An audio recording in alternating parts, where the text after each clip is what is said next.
San Antonio, Texas. And for the fourth consecutive year, it is Big League Weekend.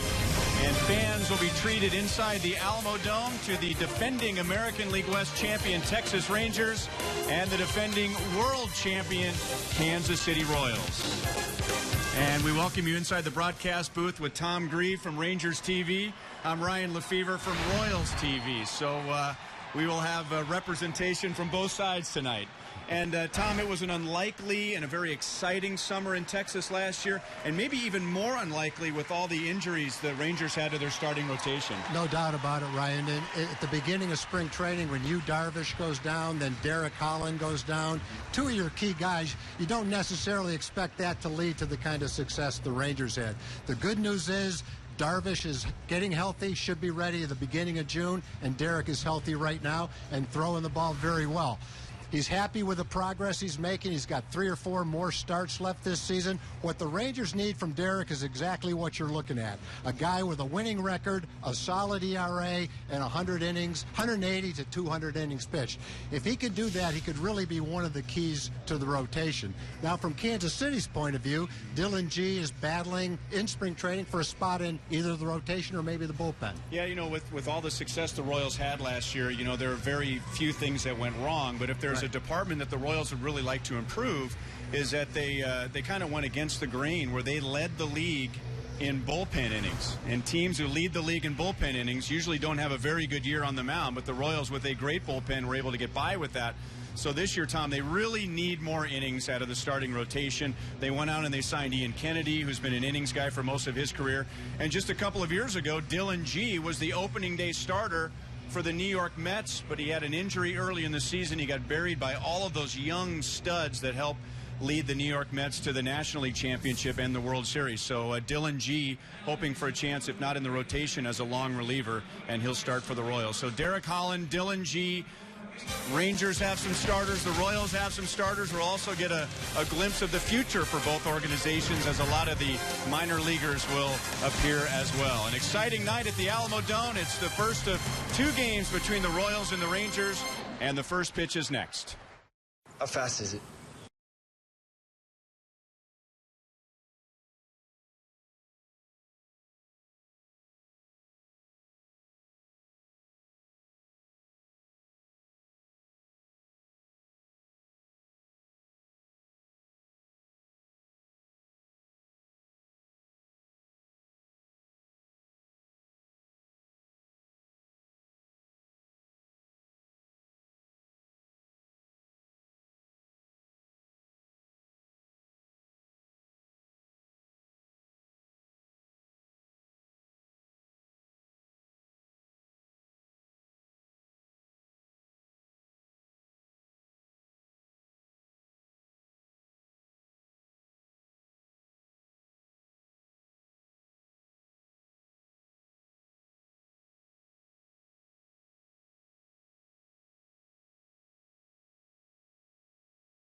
Well, if you don't know much about the Alamo Dome as a baseball stadium, well, you are not in the minority.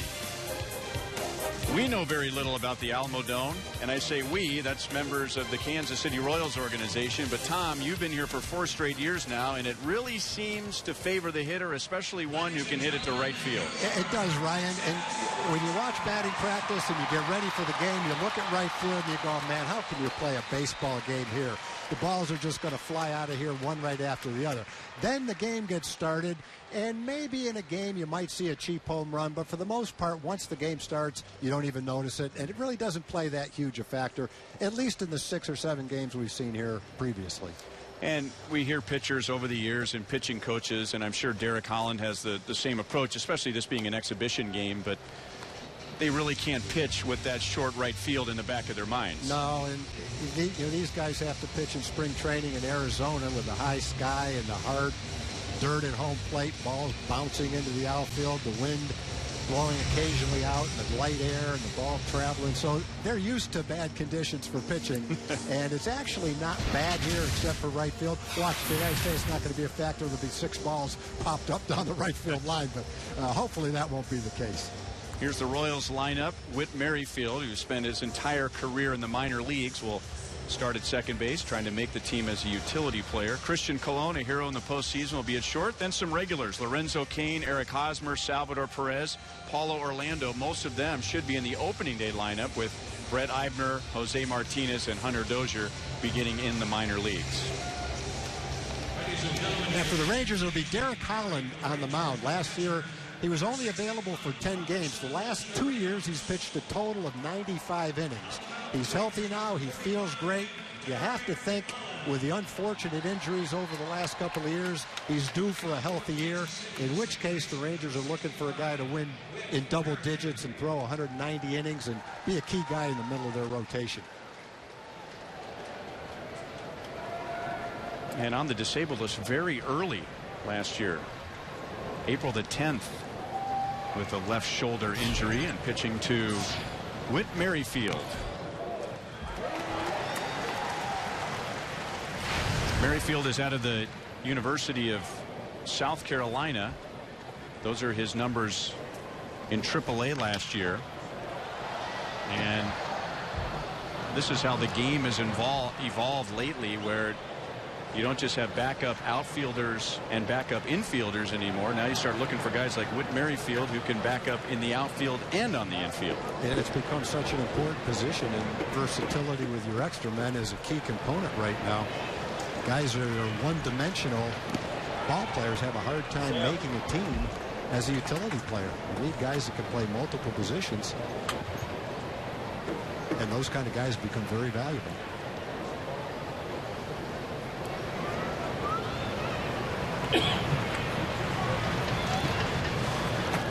Two and two.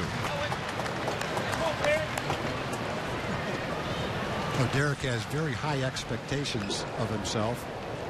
The key thing that he wants to see right now is what he's seeing. Throwing free and easy, completely healthy, using all his pitches.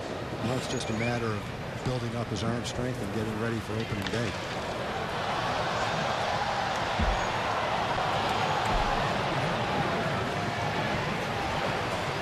Along the way, with Holland having the shoulder injury, Darvish having Tommy John surgery, and Martin Perez had a big chunk of his season wiped away, there were some discoveries where the Rangers were forced to find other pitchers who could get the job done and get them to the playoffs. That ball will drop foul, nearly hitting a big speaker. There are spots inside the Alamo Dome, just like Tropicana Field in Tampa Bay, where if it hits a speaker here, it's a live ball. If it hits a speaker there, it is a foul ball. So we'll just kind of wing it. Yep, we'll just watch the umpires. What happens. Yeah, I guess one of the things that happened last year with the injuries to those key rotation guys you're talking about is a guy like Chichi Gonzalez, Nick Martinez, Phil Klein. They all got opportunities to pitch in the big leagues and pitch in a pennant race. It wasn't like they were pitching on a lousy team. Pitched for straight through from there.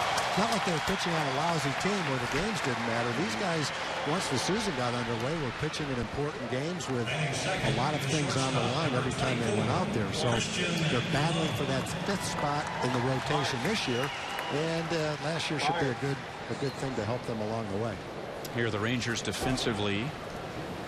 How the Rangers feel about their team defensively when the year was over? I think they felt like it was an adequate defensive team, but I've seen Jeff Bannister say that the biggest difference between the Rangers and the Kansas City Royals was the defense that you guys played compared to the Rangers. Not that the Rangers were bad, you guys were superlative, but I think the Rangers feel that there's a lot of room for improvement defensively this year. Christian Colon with a base hit to right field. Jerry Fraley had a good article in the Dallas paper either yesterday or this morning. Fastball up and out over the plate. Nice swing by Colon. A lot of the Ranger errors last year were throwing errors.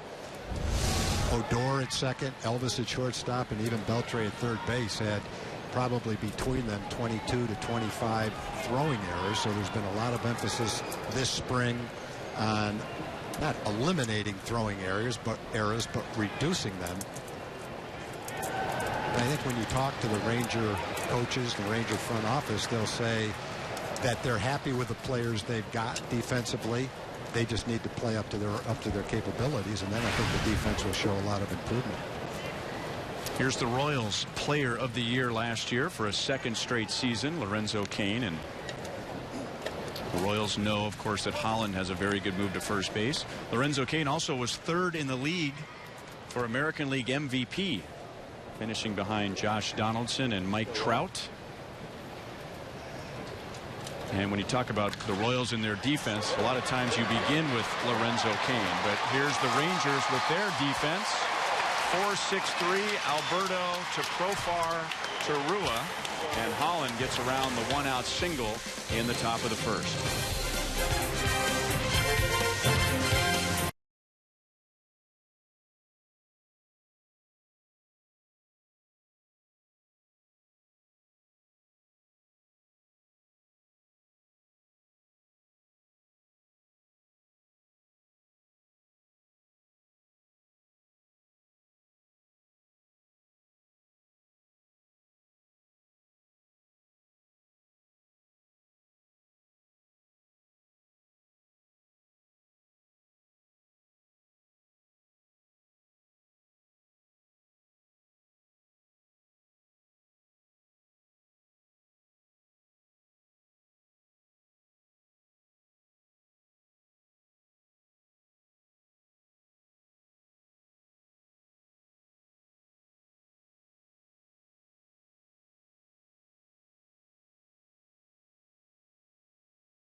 Well, last year for the Rangers and the Dodgers here in San Antonio, they attracted 46,000 fans for the two games and expecting more for this weekend series. And here's the Rangers batting order, and let's begin right at the top. What an impact Delino DeShields Jr. had last year as a Rule 5 pick from the Astros.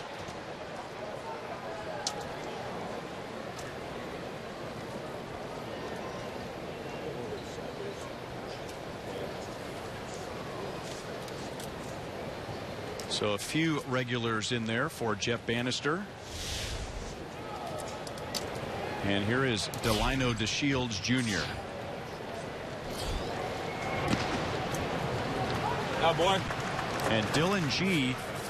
He only pitched in 8 games with the Mets last year. He had a groin injury, spent some time in the minor leagues, and then when it was time for him to come back, well, the Mets had started promoting all of those young pitchers. Guys like Noah Syndergaard, Steven Matz, and then all of a sudden there was no spot in the Mets rotation for Dylan G. We were talking during a break, Ryan, about Kansas City's good fortune last year when they signed 3 or 4 guys just like Dylan G, guys who have been successful in the past and for various reasons had to come to spring training on a minor league contract, and that was one of the key components to your success last year. Well, you're right.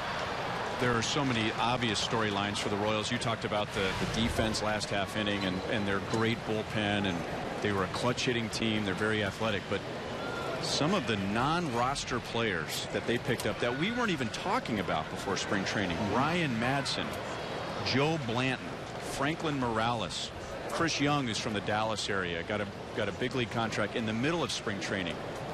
You know, the Royals don't win they don't win the division by 12 games at least without all those guys. So yeah, great job by their professional scouting staff. Hunter Dozier knocks down a sharply hit ground ball and throws out to Shields, and there's one away. So as we're talking about the Royals defense, Dozier makes a nice play at third. Brett Eibner, good defensive outfielders in left. Lorenzo Cain in center. Paulo Orlando in right. And then Dozier, Christian Colon at short, Whit Merrifield at second, and then a couple of Gold Glove winners, Eric Hosmer at first and Salvador Perez behind the plate.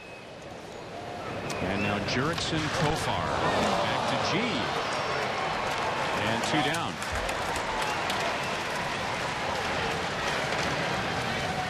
Well, Dylan G certainly stacks up as potentially that kind of guy for Kansas City this year, whether he's a starter or a reliever. The success he's had in the past and the fact that he's in camp battling for a position, I'm sure he looks at the Royals team last year and sees the success and the opportunity that that type of a player got last year and feels that if he can perform, he's got this chance to do the same thing.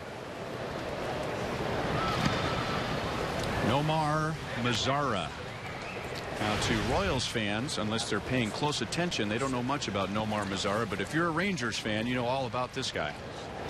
Yeah, he's one of the bright prospects that the Rangers have. 3 or 4 years ago, he was in a group of highly priced Latin signings. He got $5 million to sign before the bonus pool rule went into effect, and he zipped through the minor leagues. He's only 20 years old, and he's been a terrific minor league player. He's having a good spring. How about that nifty glove work by Hunter Dozier and Dylan G for a very quick bottom of the first inning.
And Rangers, no score inside the Alamo Dome.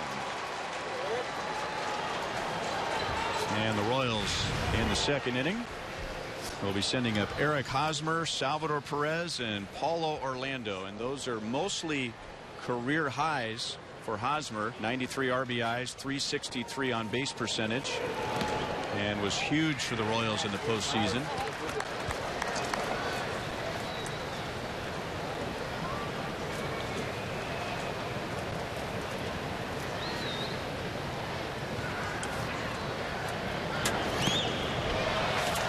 Ahead in the count, no balls and 2 strikes. Hosmer also won another Gold Glove his third at first base.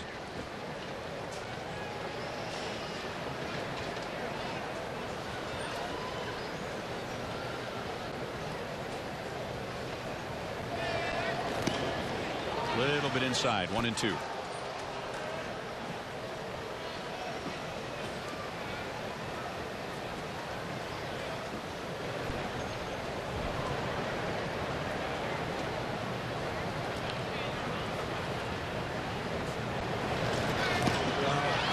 Pitch was down out of the strike zone, and Holland is struck out his second. That's a good sign. Something nice to see. First 4 hitters. Derek has struck out a couple of batters. Good pitch right there to Hosmer. Looked like a sinking fastball down and away. Derek coming in, it had 3 starts in spring training games. Pitched almost 9 innings. Only given up 1 earned run. That came on a home run. Didn't have a lot of strikeouts. A few more walks that he'd like to see. But the big thing early in spring was trying to build up his arm strength. Said he has felt good every time he's been out there. I think he's pretty happy with where he is right now. And pitching to Salvador Perez, the 2015 World Series MVP.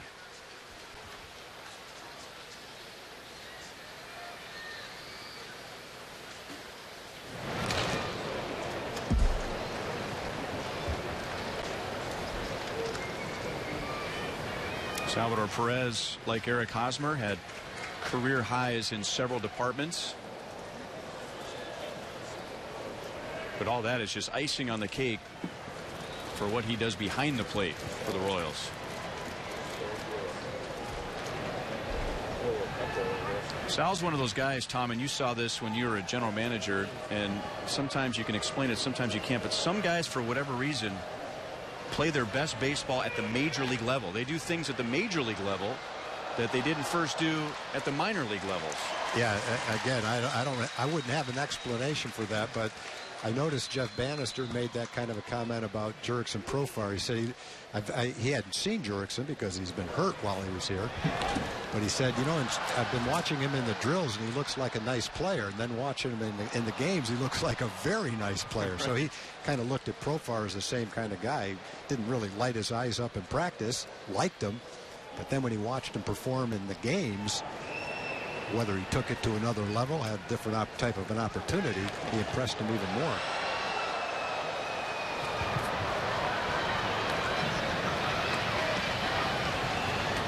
And I guess when you say that about a player, sometimes people might read into it, well, I guess they just don't care about practice. They're just not trying very hard in practice. And then when the games start, they actually start to try. But I don't think that's it at all. I think they're practicing hard. They just, for some reason, elevate the level of their performance once the games start. A foul ball for Salvador Perez.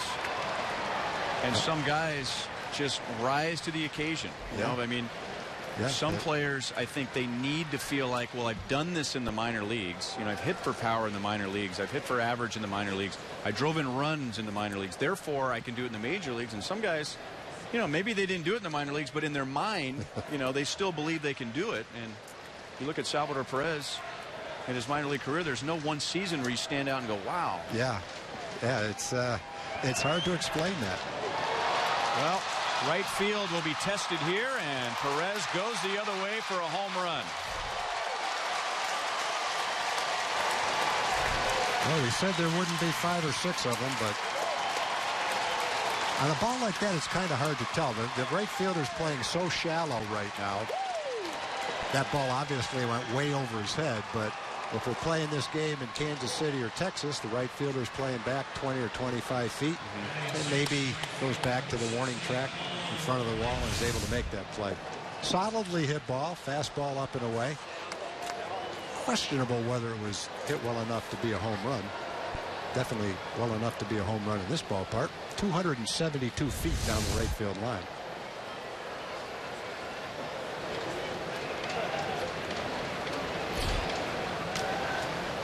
And now Paulo Orlando with a mighty rip against the Derek Holland fastball.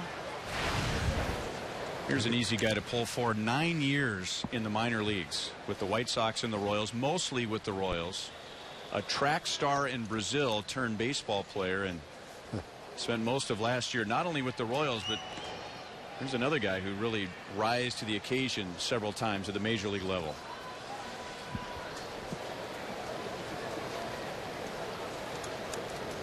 My guess would be that if you were some way able to identify all those players that you're talking about.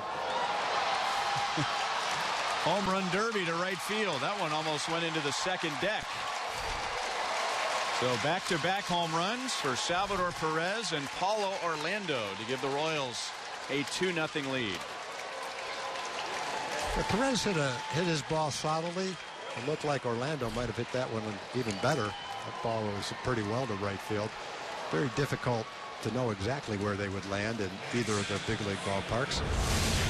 But I guess one thing that you say, if this was going to be your home ballpark, you might not want to throw right-hand hitters fastballs up and out over the plate. All three of the balls that have been hit hard for base hits and home runs have been fastballs away. Colon had a fastball up and away, drove into right field for a base hit. The other two have been fastballs up and away that ended up going out of the ballpark. So as shallow as it is in right, it's 350 down the left field line.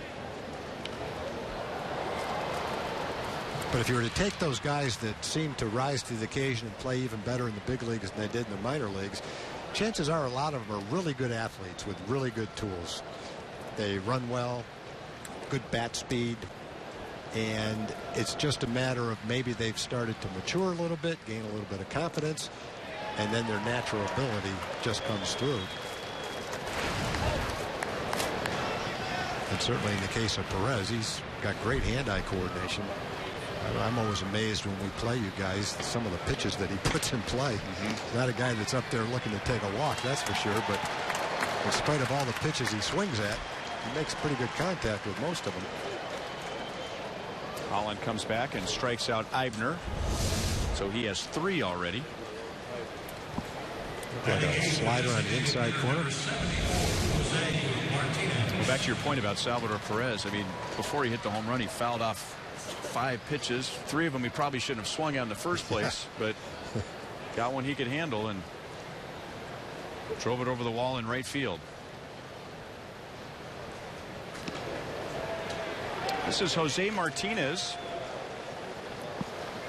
He was in AAA last year, AAA Omaha, and that .384 batting average was good enough for a Pacific Coast League batting title. Down in the count, 0-2.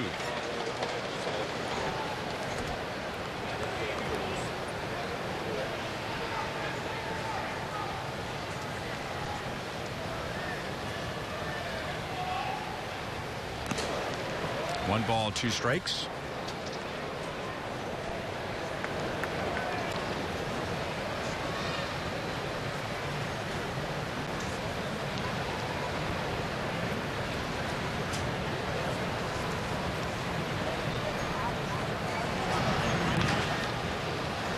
Another thing, Brian, with those kind of players is a lot of times they're very young players, and when they're in the minor leagues, a lot of them are among the younger players in rookie league, then in A-ball, then in AA.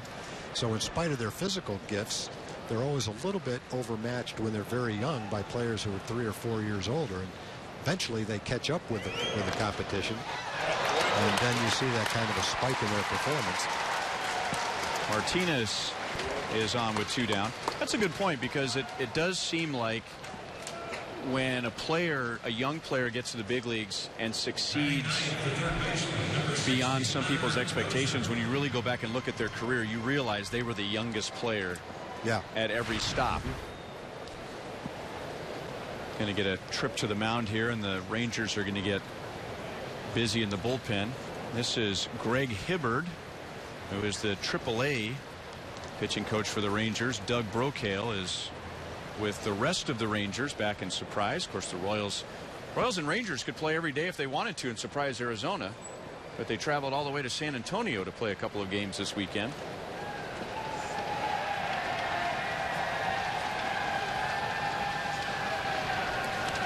It doesn't look like there's anything physically wrong with Derek. He was smiling on the mound, and at the same time, he had a very quick first inning.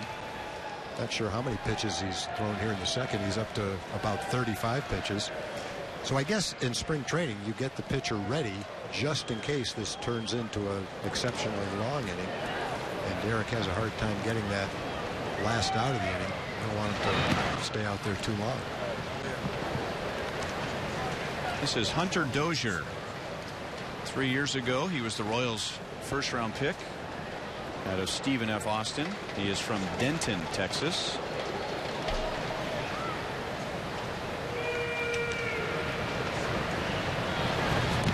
The other thing that's very tough to predict in the lower minor leagues is what kind of power a player is going to have. I think there's a lot of guys that throughout a significant part of their minor league careers don't hit a lot of home runs, and then all of a sudden they get to AAA or they get to the big leagues, and after a year or two you see this big spike. They go from hitting 4 or 5 home runs to 13 or 14, and you look at their baseball card and you say, man, didn't see any signs that he was going to be a power hitter in the minor leagues, and all of a sudden now he's 24 or 25 and he's showing that kind of power. It comes at different times for different players, and it's very, very hard to predict, I think, which players in the minor leagues are going to be the ones that hit the most home runs.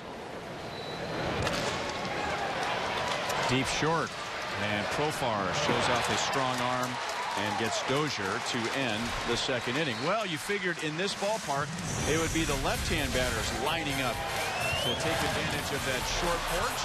But for the Royals in the second inning, it was a couple of right-hand batters going to the opposite field. Salvador Perez and Paulo Orlando to give the Royals a 2-0 lead.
That little guy just got a big ovation for, there he goes. He got another one in the net.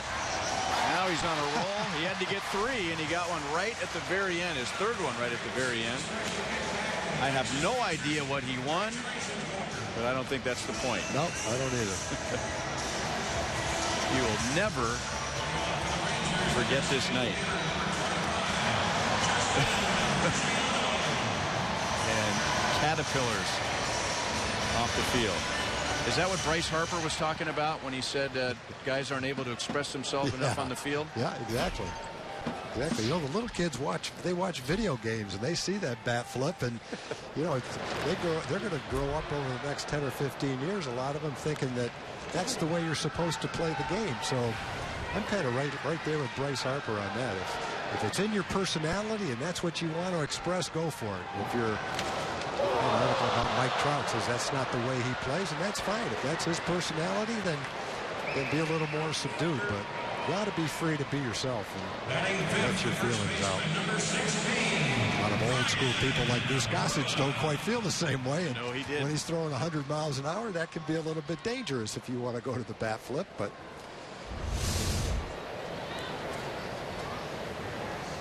fastball right there got in on Ruggiano's fists. See the result. That's 3 consecutive comebackers for Dylan G. Make it 4 if he can find it. And safe.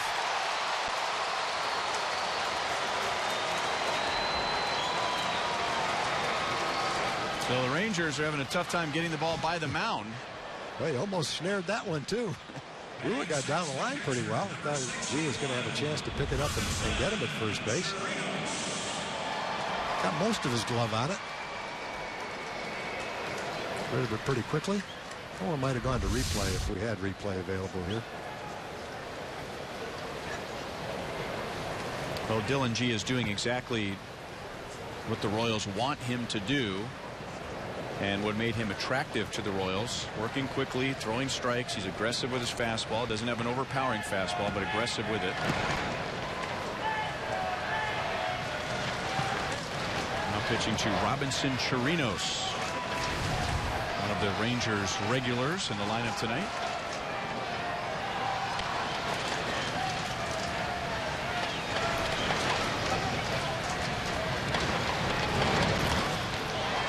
One hop to Cologne. And the Royals are showcasing their defense in the first 2 innings.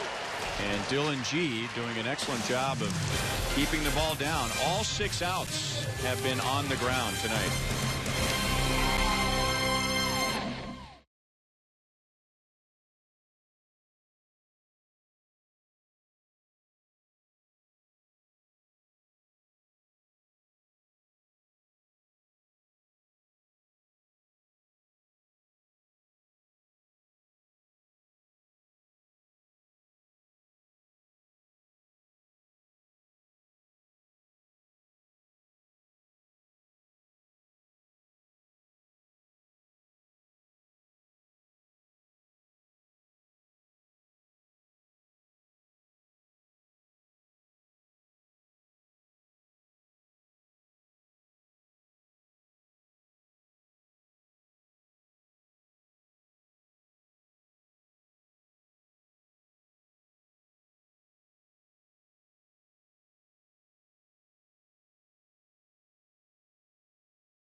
Runs for Salvador Perez and Paulo Orlando, giving the Royals a 2-0 lead over the Rangers.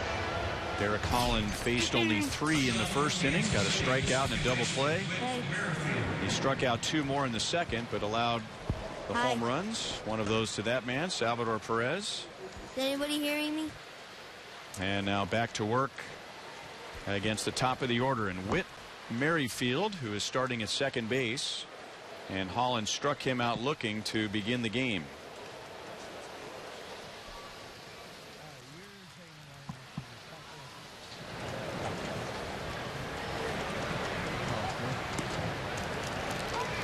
And for a strike, going 1.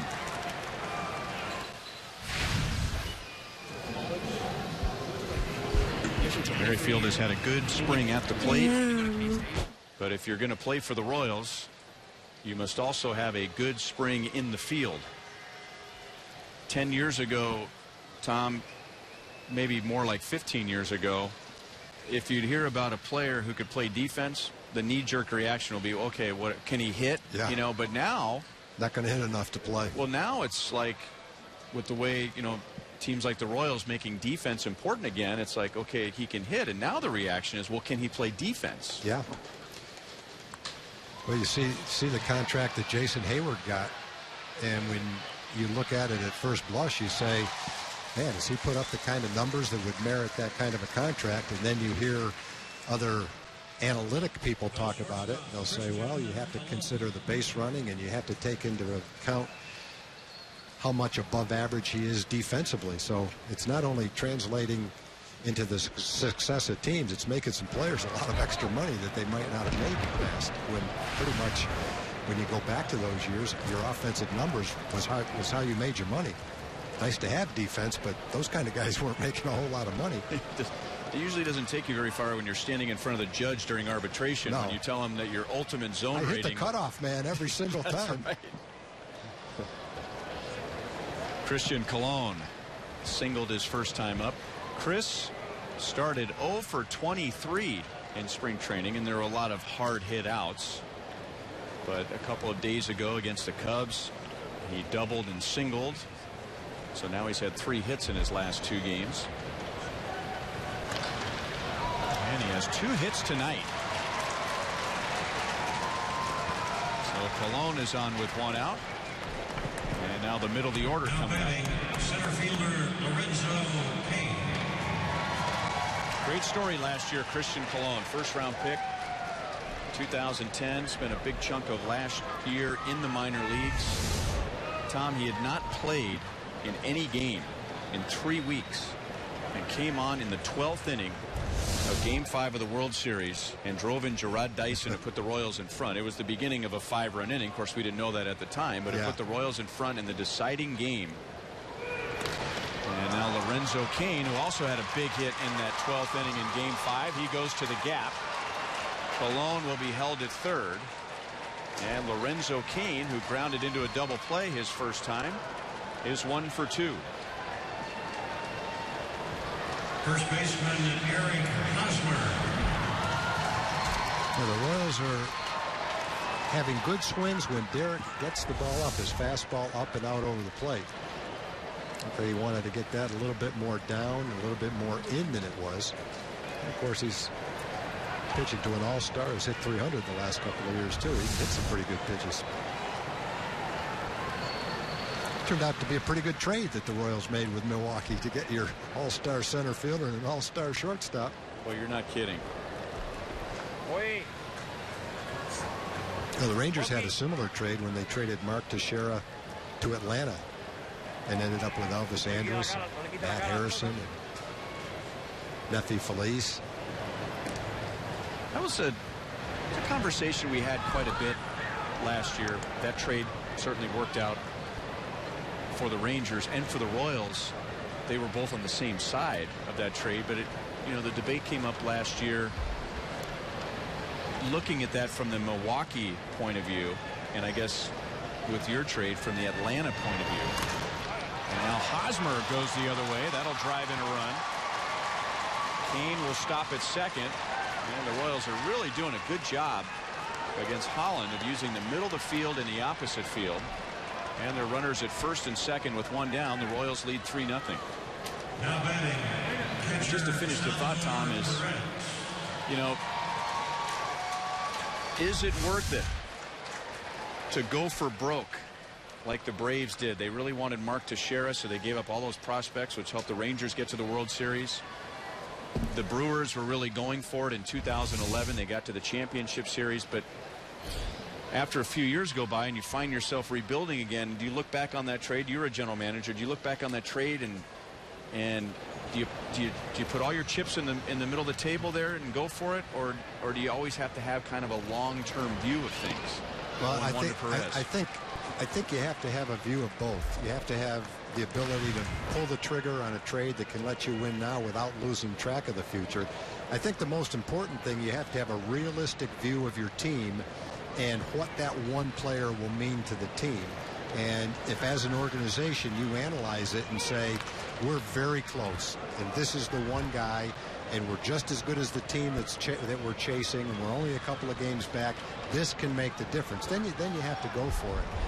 We made a trade one time where we were 5 games behind Oakland late in the season. They had a better team than we did.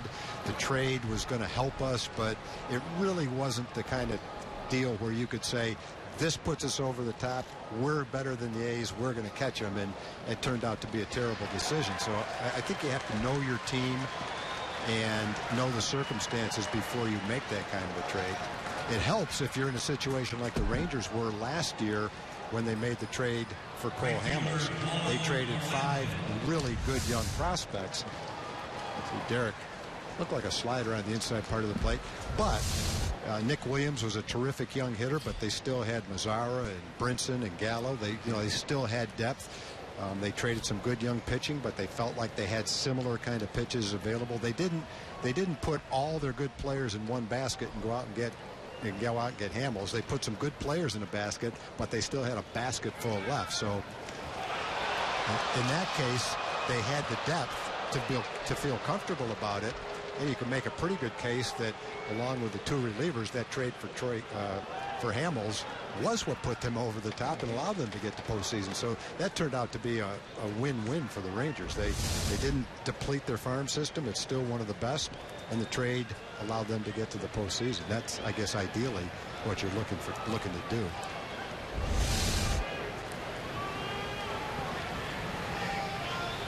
Paulo Orlando homered the other way against Holland his first time, and now Holland changes speeds. No balls and 1 strike. There's a lot less risk for the team that's trading the star player for prospects, because what is the risk? You keep the star player and lose anyway and have to pay a lot of money. I mean, there's no risk there. Right. Or you trade him for the best group of prospects you can be. The risk is they don't pan out. Well, fine, you weren't going to win with them anyway, and at least you save some money not having to pay them.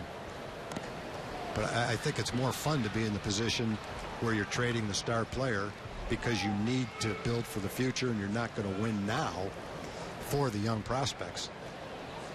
And then if you've done good scouting and you have some good fortune, you end up with the players that the Rangers had in the Teixeira trade, and you end up with Escobar and Kane, the two of the guys that the Royals got back from Milwaukee in the Greinke trade. There's also, Ryan, as you well know, there's a lot of trades for star players, for young players, where 3 years later you don't even know who the young players were that came in that trade. And I think a lot of baseball people would say, I'm always going to make the trade for the established star, because who knows what's going to happen to prospects. And we've isolated 2 cases where the prospects turned out to be really good, but there's a lot of trades where the prospects are just that, prospects who turn into suspects instead of big league players. 2-2 on Paulo Orlando. And then I guess there's also the psychological side of it too. I imagine those guys in the Rangers clubhouse went, whoa, absolutely. Cole Hamels is on his way. Same thing happened in Kansas City. You know, the Royals were leading the division. All of a sudden, Dayton Moore goes out and he brings Johnny Cueto and Ben Zobrist to the team. I mean, that's wow. Yeah. Well, I think that's important too. You've got to show your players that you're trying to win. You have to show your fans. Your fans come out through thick and thin. And, you know, and the Rangers had some lean years, and certainly Kansas City had some lean years. And so I think you say to yourself, well, we have to do what's best for the organization, but at the same time, we owe it to people that are paying good money to come out and watch our team play, to put the best team on the field and give it a chance to win and give them something to cheer about. Toronto was in the same position, and they did that too. So a lot of factors go into those kind of trades. Full count, 2 down, the runners go, and now the bases are loaded. Holland has walked his first. Kane goes to third, Hosmer to second, and Orlando at first base. I think when Derek analyzes this outing, it appears that his arm feels great. He's throwing the ball fine. As time goes on in spring training and you get to the season, then it's a matter of refining the command of your fastball, where it's not up and out over the plate in the hitter zone quite as much as it has been so far in this game. We're able to locate it a little bit better. And he still has a lot of time to do that. There's a lot of really good starting pitchers early in spring training who don't have that location. And let's face it, Cole Hamels is in that position. He's pitching in minor league games, and he's given up a couple of home runs in minor league games. But when you have a track record, you don't worry quite as much about those kind of outings. In Derek's case, not pitching very much for a couple of years. I think people tend to probably worry about it with him a little bit more than they do with someone like Cole Hamels. And then you've got the guys like Dylan G and Nick Martinez and Chichi Gonzalez, who don't have the luxury of just getting ready for the season. They've got to go out and be in mid-season form and get everybody out now to win a spot. A lot of pitchers, they're all in different positions in spring training. Eibner struck out looking his first time and lays off a changeup down. It's something we have to explain to the fans every year when one of the team's best pitchers gets knocked all over the block And after the game, he says, I felt pretty good. I got my work in. Yeah, well, you didn't look very good. Right. But their objectives are different. It's not their final line. Yep. That is pulled foul.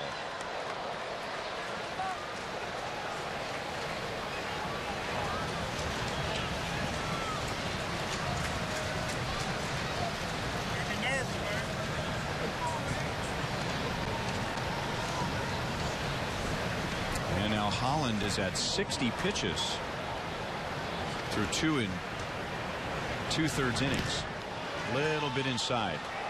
And that was with a fairly quick first inning. Got the double play to get out of the first inning. Only faced 3 hitters, but it's had a long second and a long third.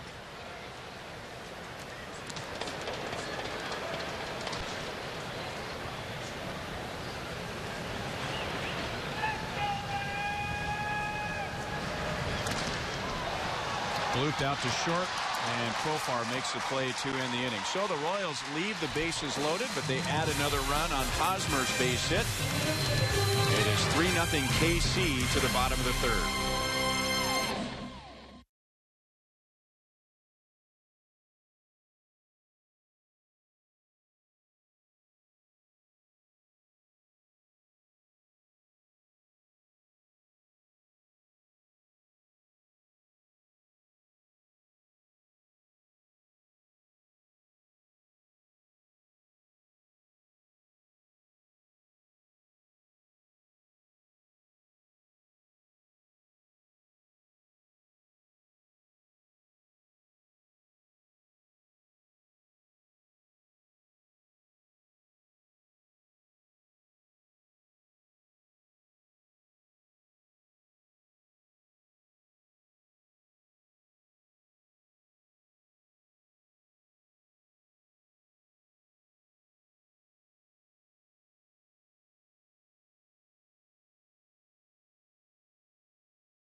Big league weekend in San Antonio. Royals fans, Rangers fans. I have heard that this is kind of a gray area. Depends on which team is doing better, whether San Antonio is dominated by Rangers fans or Astros fans. And it'd be tough to gauge now because both teams are playing really well. Yeah, that's going to be a very nice thing to watch over the next, who knows, at least 5 or 6 years, and maybe a lot longer than that. But they each have 2 of the best farm systems in baseball, and they've got 2 of the best teams in the American League. So it's fun watching Texas baseball now. Here we are, and if you watch Rangers or Royals games on TV, you get a shot of the booth, and this probably looks like any other broadcast booth to you. But here we are actually right on the left field line. So we are in what would be the football press box. This would be a great shot if it was a football game. Yeah. Thank you for the bald spot shot from the camera up above us. Thank you very much. So, well, this is what you have to look forward to, Ryan. You've got a few years to well, get to I'm this on my point. way. This is what you're working toward. I'm on my way. And I should point out that this is technically a Fox Sports Southwest production, and apparently the Southwest guys have the same sense of humor as the Fox Sports Kansas City guys do as far as shots like that from behind the bald heads. I guess I'm just used to it. Drew Robinson goes the other way. Eibner gets to the line and will hold him to a single. So both teams really using the opposite field. And that is the second hit given up by Dylan G. The first one, the first ball period to leave the infield. Well, this is the 4th year the Rangers have played in San Antonio. The HEB Big League Weekend, of course, organized by Ryan Sanders Baseball. Played San Diego the first year. I think it was the Astros and the Dodgers last year. That'll drop in front of Eibner. Robinson will hold at second. Hanser Alberto gives the Rangers 2 on with nobody out.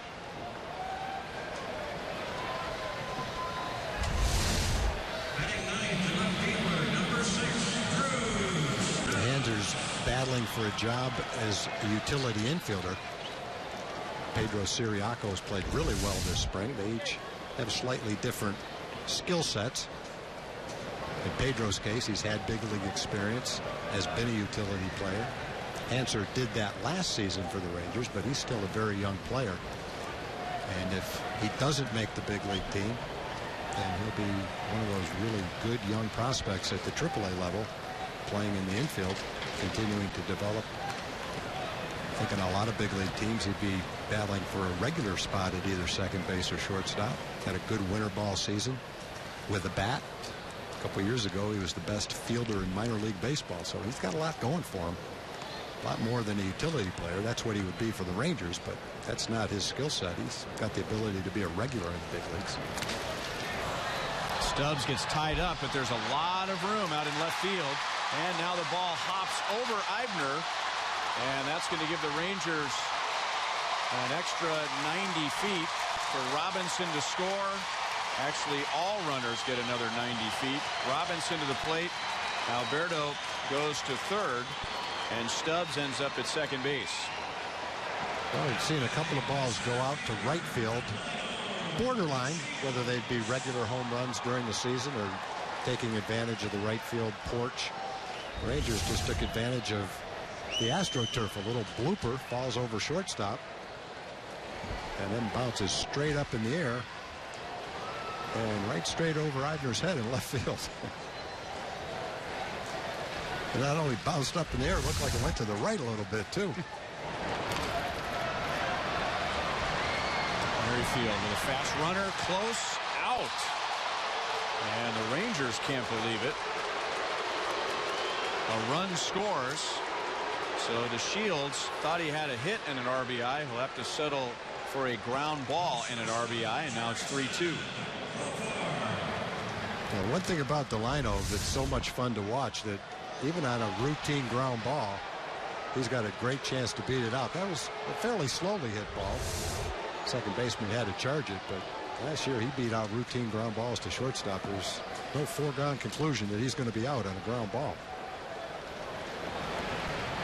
Royals will bring the infield in for Jerickson Profar with Stubbs at third and one down. The Rangers noticed in the first two innings that Dylan G was being very aggressive with his fastball, and they have come out swinging in the third inning.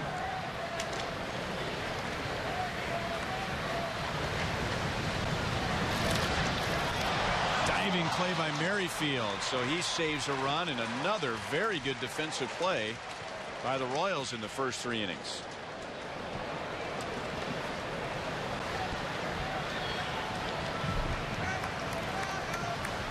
Right fielder,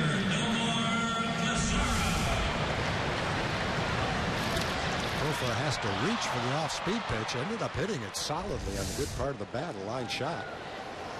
But even as close as he was to the batter playing in, Merrifield was able to snag it and make a nice play on it.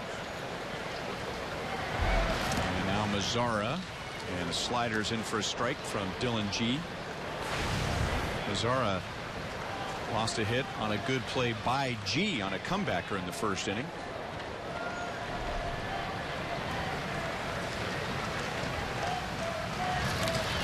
Changeup, and he had him out in front. Dozier in foul ground will make the play.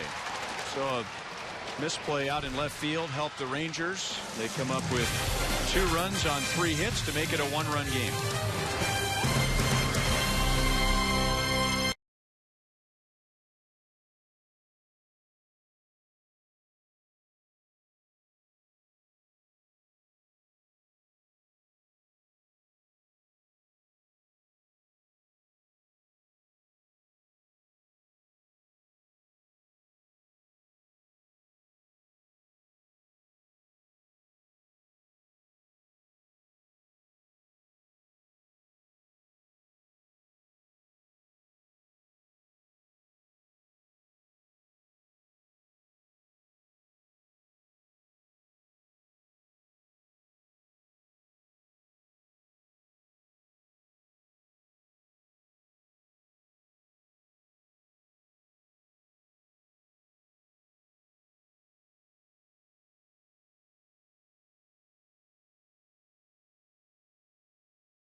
Shields ground ball in the third inning. That is the American League Manager of the Year from last season. There were some great candidates, including the man managing across from him tonight in Ned Yost, but a 21 game improvement for the Rangers.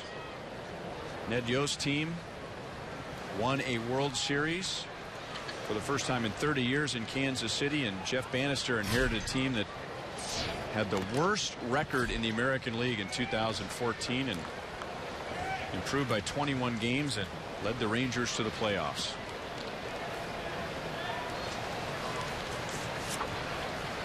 Jose Martinez singled to center field in the second inning against Derek Holland, who is about to deliver his 64th pitch.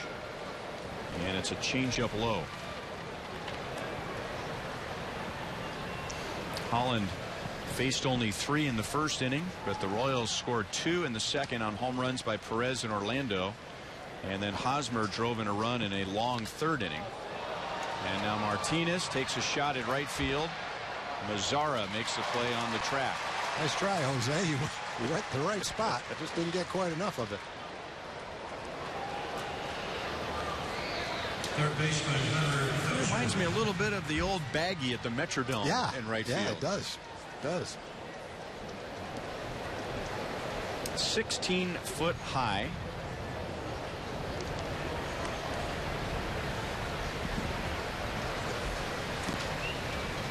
Now Dozier takes a strike.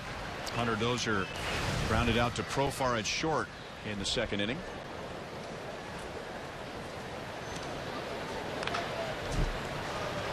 No balls, 2 strikes.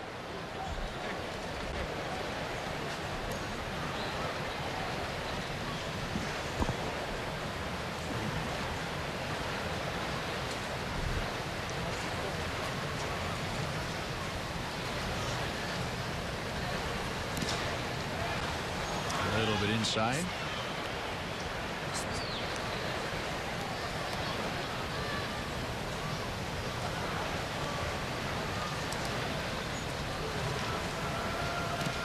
Is this about the time you think pitchers make the transition from getting their work into, okay, now I got to start working on getting guys out? Yep, I think it is.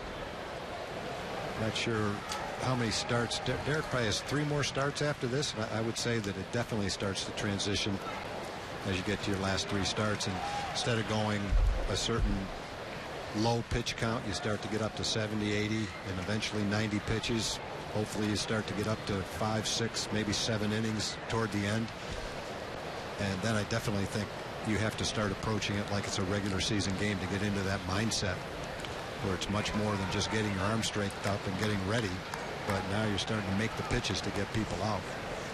I think the managers treat the games that way too the last 10 days of spring training.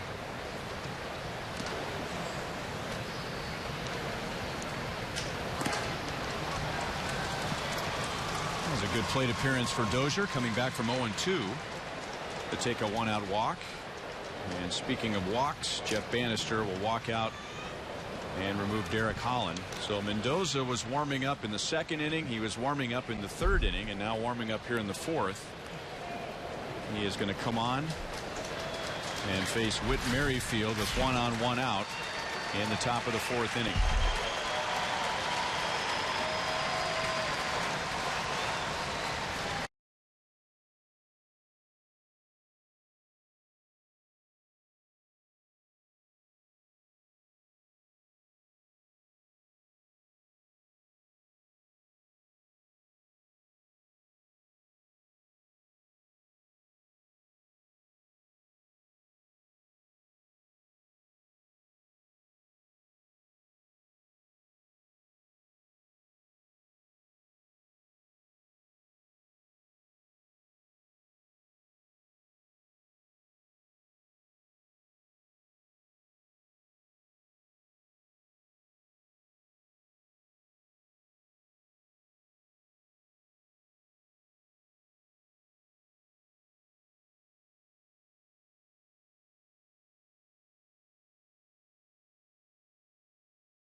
This is Francisco Mendoza, who spent all of last year in the minor leagues. 12 games at Frisco, 32 games at Round Rock, and most of those out of the bullpen. And just watching him warm up, he looks like he could be a handful for a right-hand batter.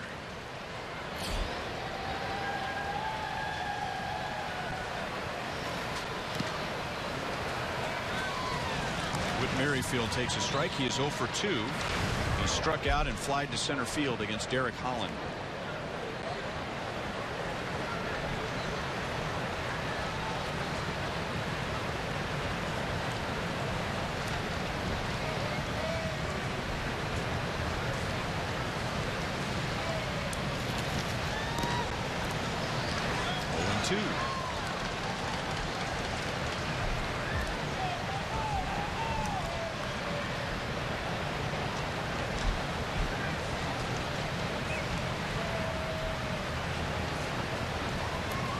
Mendoza inherits Hunter Dozier, who walked against Derek Holland, and Holland was removed with 1 out.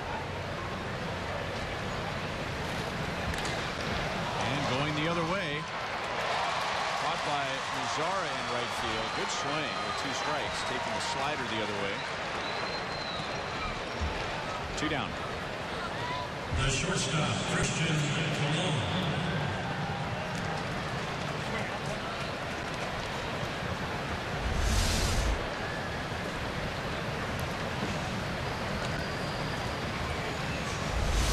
Mazara looked like a kind of a sinking line drive that he ended up catching about ankle high. Very calmly, though. Had it all the way.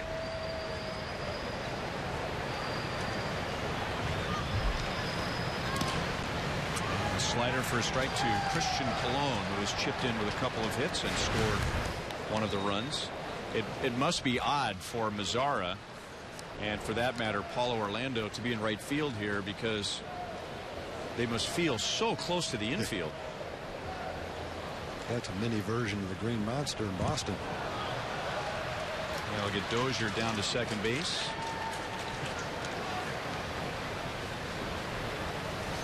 Yeah, that kind of a short porch, it unfortunately might give up a couple of extra home runs, and also might allow you to take away a couple of line drive singles that would have fallen in front of the right fielder if they're playing back where they normally would be playing.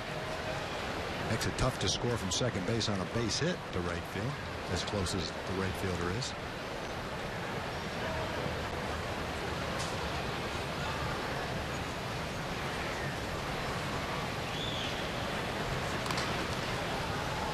Chop toward third. Robinson. It's a foul ball off of Colon's foot.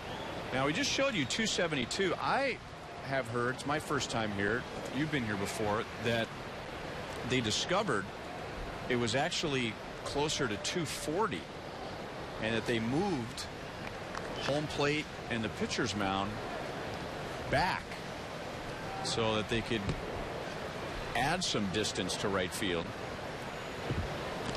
Yeah, I asked J.J. Gotch of the Sanders Ryan Baseball Organization that same question, and he said it's the same distance that it was last year. The first year it might have been a little bit different, but they made an adjustment going into the second year, and for the second, third, and fourth years, it's been this. Now, as far as if you measured it, is it exactly 272? I'm not exactly sure about that, but according to JJ, it's the same this year as it was last year.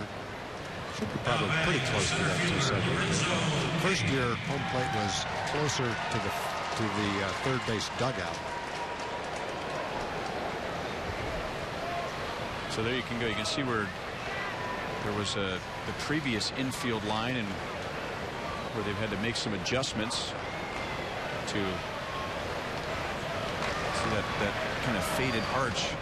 That infield was farther in the outfield than it is now. Yeah, I'm not exactly sure why it's that way. If anything, that would indicate that they moved it closer to the stands on the first base side, because as it curves around and back of second base, it looks like it comes back almost to where it is right now. It's farther back behind shortstop, so I'm not exactly sure why that line is that way.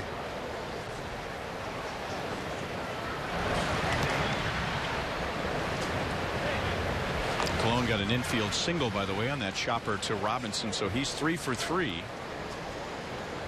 And the Royals have 8 hits in the first 4 innings. Lorenzo Cain has one of those with a single the other way in the 3rd inning.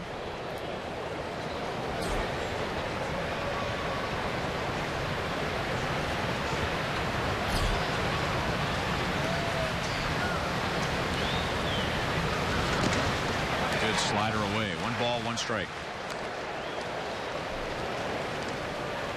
Well, this is Royals baseball offensively.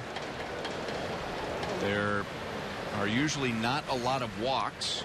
They have 2 in the first 4 innings, but they put the ball in play. They put the ball in play early in the count. And Nedyo's offense thrives on putting pressure on the opposing defense. That's another statistic that confuses some people when you look at the Royals offensively. They should have a higher on base percentage if they're going to be a winning team. They're just not a high on base percentage team, but they don't strike out. Now Holland did strike out 4, but they put the ball in play. Inside to Cain, 2 balls, 1 strike.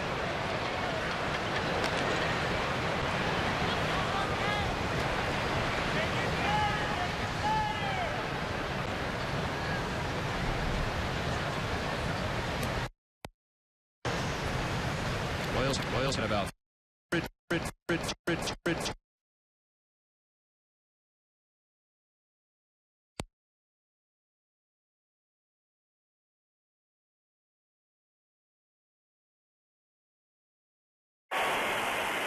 Dozier scores, and the Royals back out to a 2-run lead. Colon stops at second base.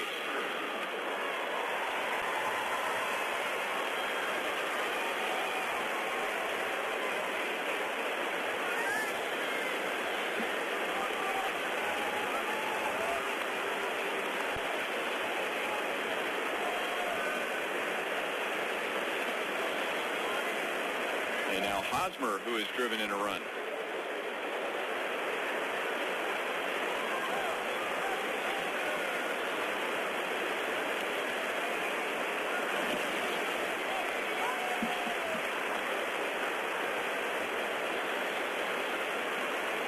We understand we're having some video difficulties at the moment. We apologize for that. We're working to get that corrected.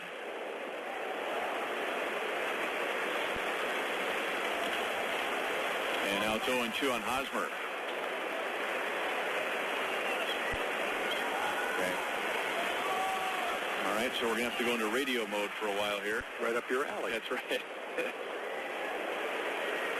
So Hosmer batting with Colon at second, Cain at first, 2 down. 4-2 Royals in the top of the 4th inning.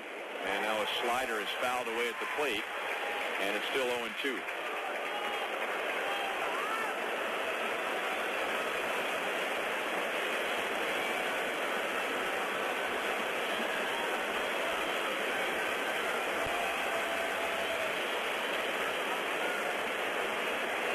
We are only in the 4th inning, and already 7 of the 9 Royal starters have reached base. Here's the 0-2 again, and a fastball got the inside corner. So Hosmer is down looking to end the inning. Mendoza finishes off the 4th with a strikeout, but the Royals add a run. We go to the bottom of the 4th. The Royals lead the Rangers 4-2.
This is the most visited location in the state of Texas, the Alamo, which is, and I'd never been here before, but it surprised me some that it's right in downtown San Antonio. I guess I just kind of pictured it out in the middle of nowhere, but it's right amongst the buildings, not far from the Alamo Dome, where the Royals lead the Rangers 4-2, going to the bottom of the 4th inning.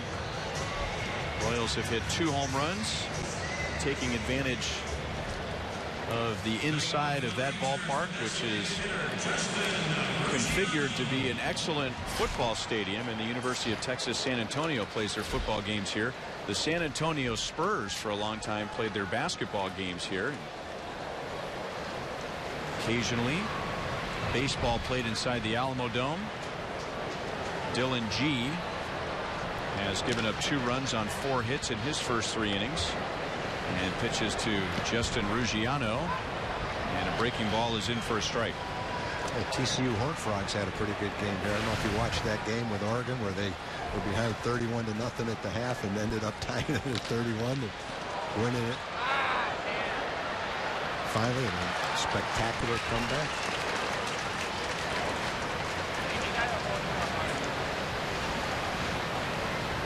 There were even some TCU fans, they say, who left that game at halftime and found out they won later. Regret it for the rest of their lives. Yeah. A lot of people that left it on TV and came back in amazement. I guess it'd be even a bigger shock if you turned it out after you're down 31-0 and turned it back and saw that the Frogs came back and won, as it would be sitting there and watching the whole thing and watching it unfold step by step. Right. Brian Rua reached with an infield single in the 2nd inning.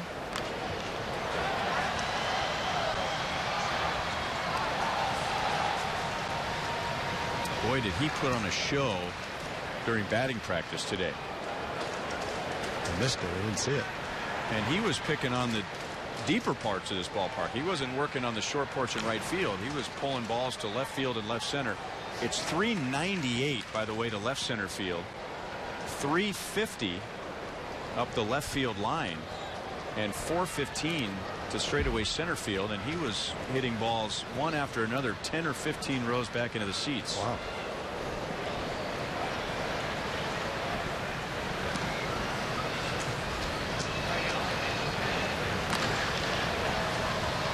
Merrifield, another nice play, and Rua is out.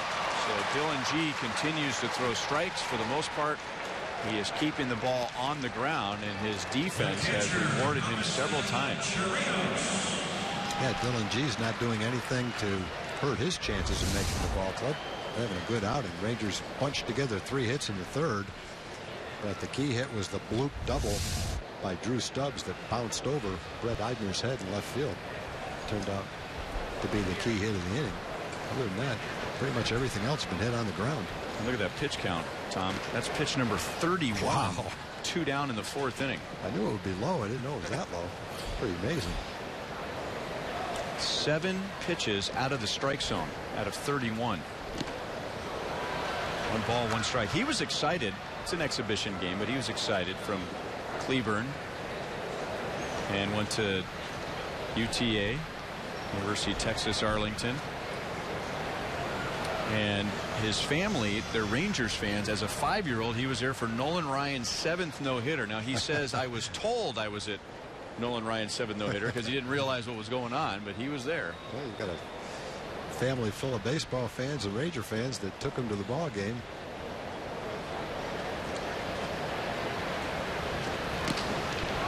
Just outside. Well, every manager, every pitching coach loves guys that throw strikes. You have to think Ned Yost, watching this, is feeling pretty good about what he's seeing from Dylan G today. And when he's missing there. Yeah, and not by much.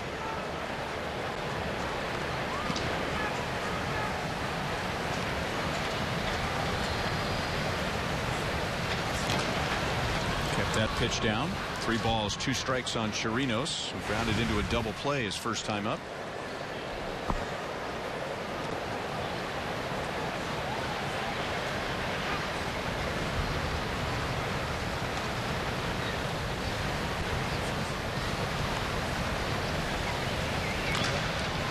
On the ground. He's been doing that all night.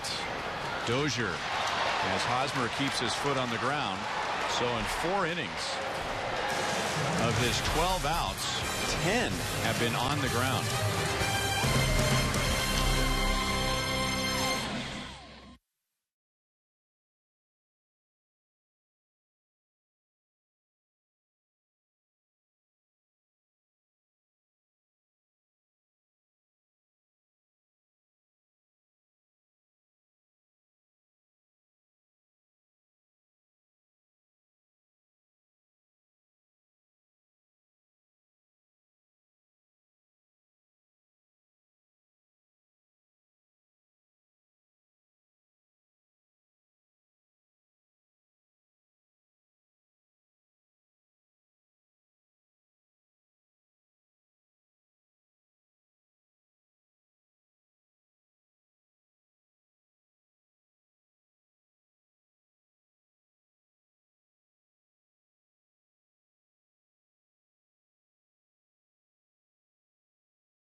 Royals over the Rangers.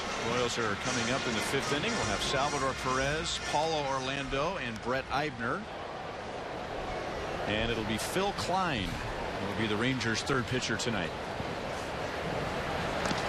Now, Phil saw some time last year with the Rangers. Pitched a lot at AAA. Called up more than once. And getting an opportunity to start late in the spring training round. One of many candidates to fill a relief role with the Rangers through the 7th spot in the bullpen. Been some talk that the Rangers have considered having 8 relievers and 3 extra men. Don't know if that's the way it'll turn out or not, or if that was just a figment of the media's imagination. In any event, Phil is getting an opportunity to start, and he's done both. He's relieved and started.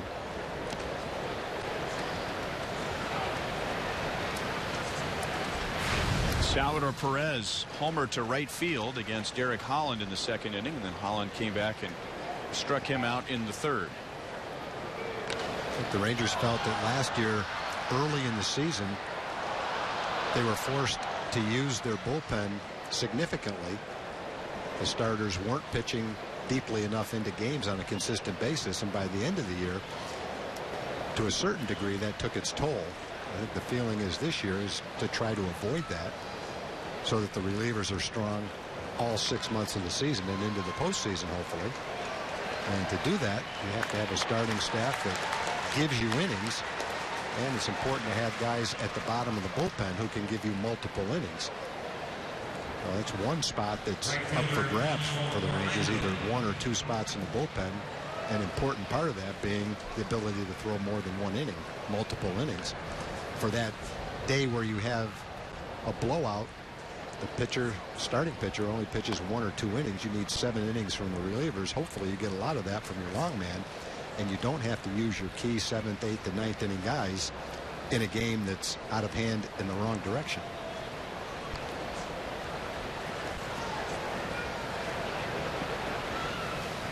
Want to know on Paulo Orlando. He followed Perez's home run with his own home run in the 2nd inning, and then he walked in the 3rd. Ryan, you were saying that Kansas City had the most relief innings last year. Yeah, I was going to give you another side to that argument you were making from a Kansas City perspective. There were times where Ned Yost was comfortable with fewer guys on the bench and more relievers. And here's the confusing part when you look at the Royals bullpen last year. The Royals had the most relief innings in the American League. Now, normally that's a bad statistic, exactly. right? I mean, that's usually not a good team. However, of the top 23 individuals for innings pitched, the Royals only had 3. So the group threw a lot of innings, but because they had so many arms down there, Ned was able to, divide it equally, so you didn't run any 1 or 2 or 3 guys into the ground. For the most part, they threw a lot of innings, but individually they were pretty fresh. Right. But the big question is, as you said, can you do that and be 1 man short on the bench?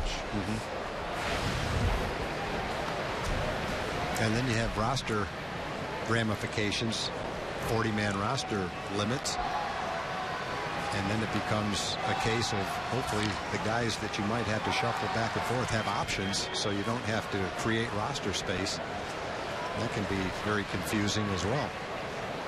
And that's what major league teams at this stage of spring training talk about, those type of things, the makeup of their starting staff, the bullpen, who has options, who doesn't have options, who are the guys that might go to AAA that would be called up in April if you have a need. That's why in spring training you may not have a great chance to make the team, but you have a great chance to make an impression on the manager and the general manager, so that when there is a need, and there always is, sometimes the first week in April there's a need, you've made that impression in spring training and the manager remembers it and you're the first guy to get the call.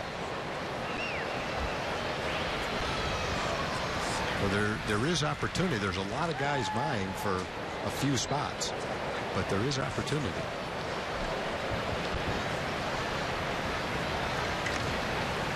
Eibner takes a 2-out walk.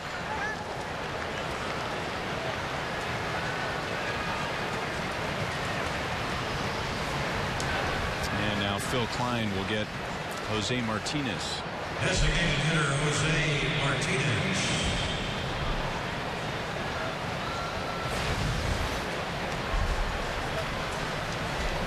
That single was to center field in the second inning. He's also flied out to right.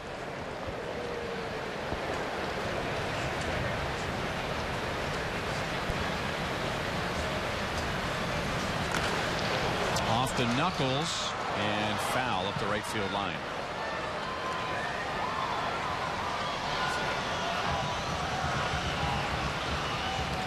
Have the Rangers traditionally made pitching decisions based on where they're located and knowing how many hot days that they're going to have to play? Do you add some wear and tear, even though maybe the innings don't show it, but you know that you're going to have a 10-game homestand and you might have 9 of those are going to be 98 degrees? I don't think so. I think that you accept the fact that it's going to be hot in the summertime, and that's always been a question. Have the Rangers had a hard time winning, particularly before they went to the World Series twice, because of the heat? And it was always an easy excuse to have. You didn't want it to become a self-fulfilling prophecy. And I think what it boils down to is the better the talent on your team, the better you're equipped to battle the sun in the summertime. The worse the talent, then it doesn't really matter. And so I think the Rangers have proven that they can win in the heat. I don't know that they do anything differently as far as scouting and the makeup of their team, but I think they have to pay a great deal of attention to how you get through a hot summer as far as hydration and diet and exercise, and whether you take batting practice indoors or outdoors. The Rangers spend a lot of time taking batting practice indoors during the heat of the summertime to conserve that energy. And so I think they've probably made a in-depth study on how to counteract the heat with the players they have, but I don't know that they make any roster moves based on the heat. A lot of room in center field here, and DeShields makes the play in front of the warning track. So Klein comes on in the 5th inning. He faces 4. The Royals strand a runner. It is 4-2 Kansas City.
San Antonio, Texas.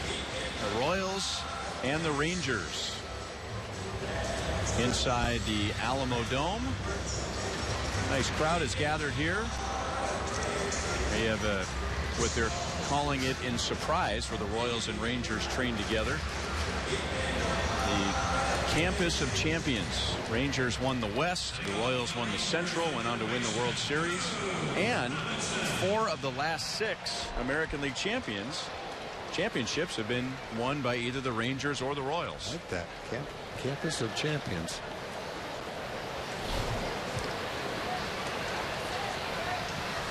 Dylan G has pitched 4 innings.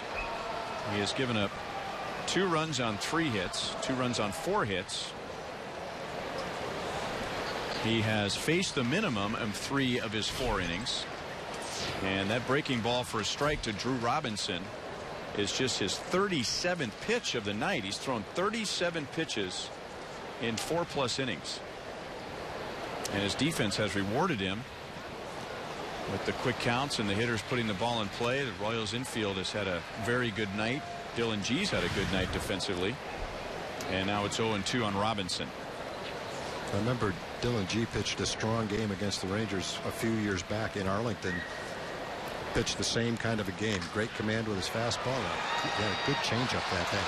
And now a good play in the outfield.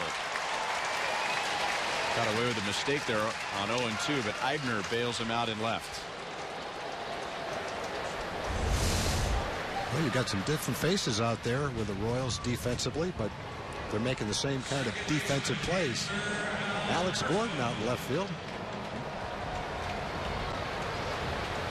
And again, we talked about it earlier in the broadcast. One of the things the Rangers want to do is improve their defense, become above average. And when you talk about being an above average team and a team to emulate, it's certainly the Royals. A crack bat, and it's Eibner again. And this time he had to grab it with his bare hand.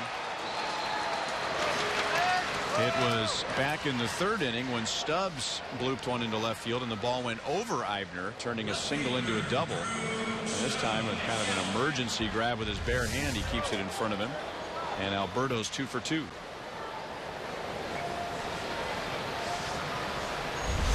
He has realized you can't catch it as quickly as possible and stop so that you don't get too close to the ball and have it bounce over your head.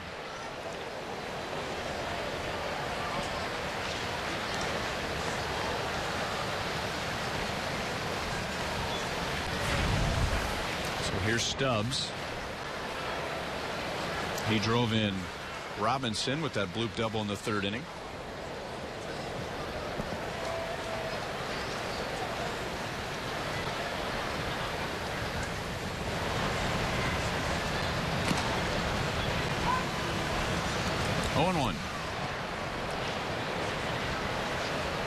What are the reports on, and I bring this up because Stubbs is playing in left field, but how's Ian Desmond coming around defensively in left field?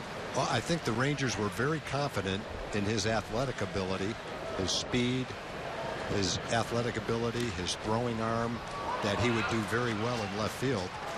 And I read, I believe it was John Daniels said, they expected him to do a very good job out there. They've been even pleasantly surprised it's been better than they thought. He played center field in a spring game the other day. But they're very confident that as the season goes on and he gets more experience out there, that he'll become a very good left fielder. Well, you just brought up Alex Gordon's name, and that's a recent example of a guy who's, Ian Desmond has had more success than Alex Gordon did before his switch, but that turned his career around. Well, evidently Ian Desmond called Alex Gordon for a little bit of advice, knowing that he'd made that switch. In fact, I think he's talked to other people about playing in the outfield. So he's got everything going for him. He's a terrific athlete. He's got the tools to be a way above average outfielder, and he's committed to it. He signed with the Rangers with the idea that, hey, this is, at this stage of my career, this is the team I want to be with. This is the position I want to play, and I'm going to make it work. So he's got a great attitude. Everybody has raved about his addition to the team and the chemistry and the type of teammate he is. the way he goes about his business, the way he works. He fits in perfectly, a lot like all the rest of the Ranger players. And they feel that as time goes on, he's going to be a very good left fielder. 1-0 to DeShields, who is 0 for 2 with an RBI. He has Alberto at second base with 2 down. Off of G's glove. Merrifield will have to hurry, and he decided not to throw, realizing there was no play.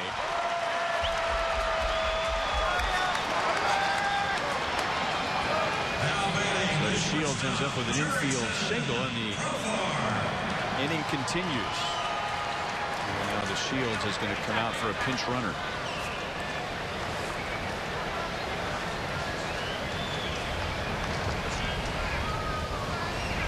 Is that Lewis Brinson? Yes.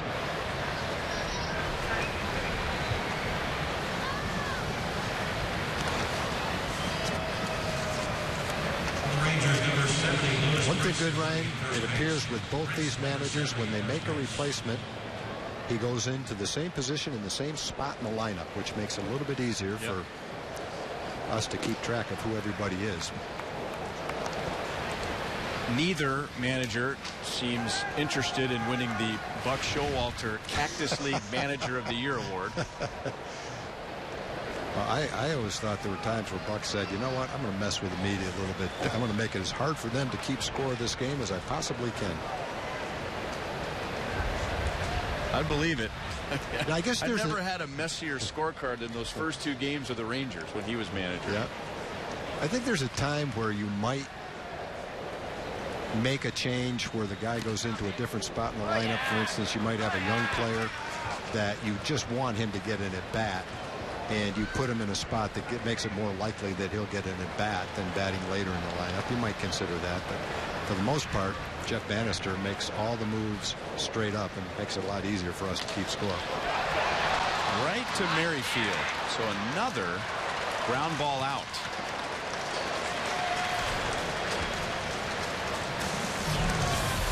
So Dylan G has a scoreless 5th inning. He's given up 2 runs in 5, and the Royals lead by 2.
Sixth inning, the Royals lead the Rangers 4-2. We'll also be with you tomorrow afternoon at 2 o'clock.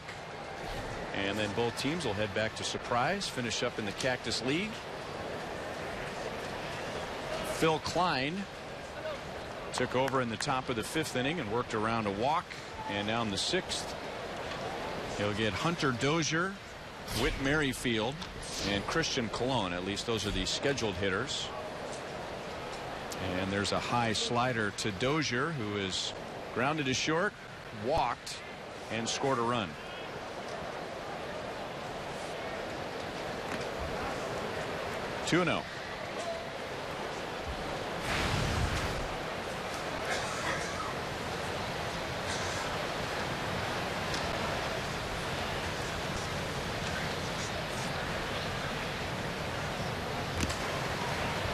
Good fastball over the outside. 2-1 on Dozier.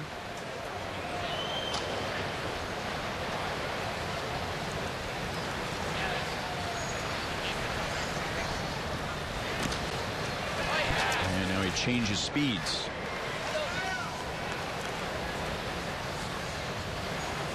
All 4 runs for the Royals were charged to Derek Holland. He gave up 4 runs, 7 hits, and 3 1/3. Mendoza got him out of the 4th inning.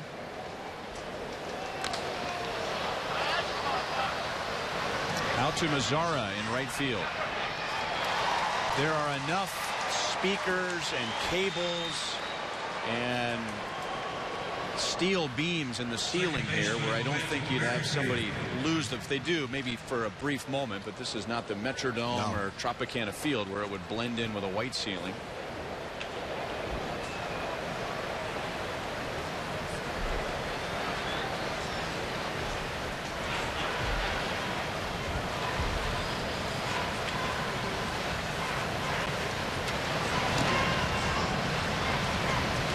Outside to Whit Merrifield. 0 for 3 at the plate, but he's had an excellent game at second base.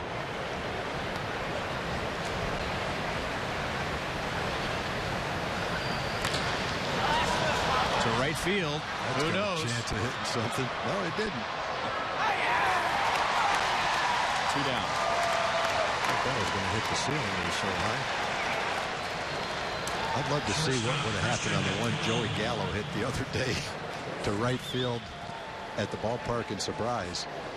Ended up going off that little tent up on top of the berm, but it wasn't necessarily the distance. It was how high it went. I don't think it ever could have gotten to the stands here. I think it would have hit the ceiling before it got there. One of those balls, watching it from right field, from the right field stands, at first you thought it was a pop up to second. Then you watched it a little longer and said, no, it's going to carry to the outfield. Then you looked at the outfielder and go, well, it's going to be a home run. Then you watch it come down, and it was over the berm in left field. Hang time was probably the kind of hang time you don't see very in the course of the season more than once. Well, when I asked you to get me ready for this ballpark and how it plays, the first thing you brought up was, is Joey Gallo here? Yeah, that's fun watching. I think you wanted me to watch him take batting practice. Take batting practice. Yeah, the Rangers have some big, strong guys that can hit the ball a long way, but he's especially fun to watch. Colon had 3 hits. Klein gets him with a slider, and the Royals go down in order in the top of the 6th inning.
He was, but they had a mascot race in between innings, and let's see, one of them was a Davy Crockett, one was Nolan Ryan. I didn't catch the third one, but with a tremendous burst of speed at the end. Watch this. Ryan, all that tells you is what every fan in the state of Texas already knows. You never bet against Big Tex. It doesn't matter what the event is. If you got a chance to pick Big Tex, you go with Big Tex. It's a race, I'm picking Big Tex.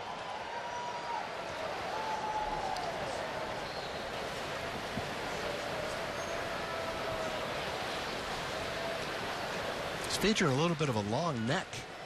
Maybe that's added to his speed. I'm not sure. Maybe that's why he was laughing when he saw. He didn't realize that that's what he looks like from behind.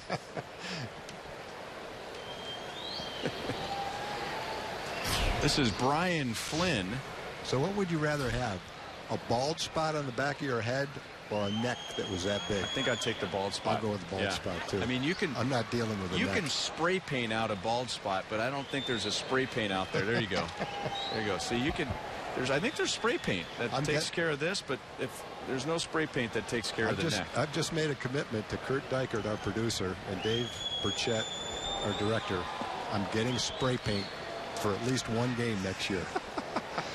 Just got to match the right color. See, this is our better angle right here, Tom, right? I mean, well, not for me.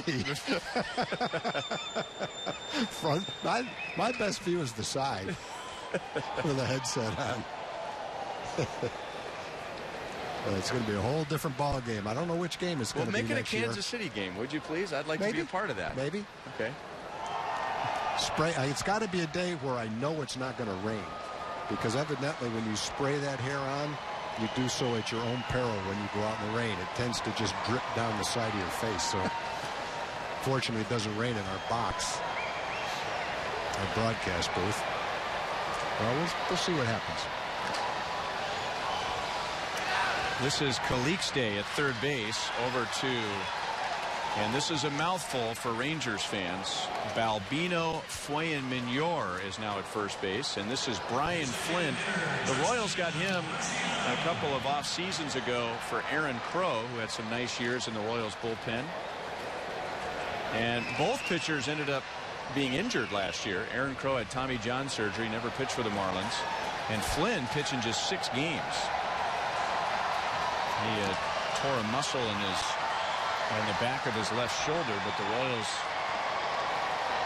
have big plans for Brian Flynn, who nearly made the club out of spring training last year.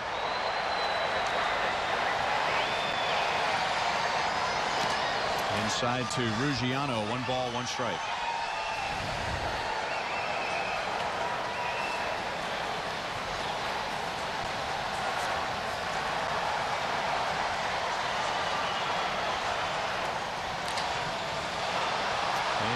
Field, and that did hit something, and on the way down, Dusty Coleman, nice play, taking nothing for granted. He thought there might be the possibility it would hit something, so he went out into right field, and sure enough. I was watching the right field. I wasn't watching the ball, right fielder, and I saw him go back to the wall, and then he started sprinting in. I figured he misjudged it, but obviously that wasn't the case. But second baseman made a very nice play.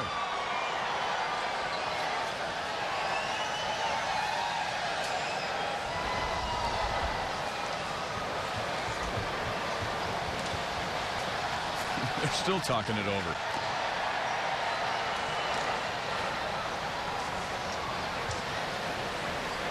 Well, it's a busier roof here, but it's not as complicated as it is in Tropicana Field. When you got to go in there, you got to memorize now which ring is the one that's in play. Is it the D ring or the C ring or the?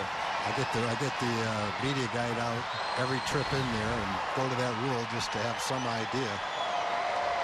Because it seems like it comes into play almost every series you're there.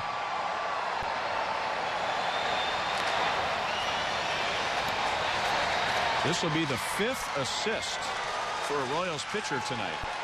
So a comebacker to Flynn. He comes out of the bullpen. He gets a nice heads-up play by Dusty Coleman, and a 1-2-3 bottom of the 6th inning.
Still 4-2 Royals to the 7th inning. Phil Klein will stay on for a 3rd inning. The Royals, and the inning went by so quickly, but they started making their spring training changes in the bottom of the 6th, and now the Rangers are doing the same in the top of the 7th inning. So we will pass those along.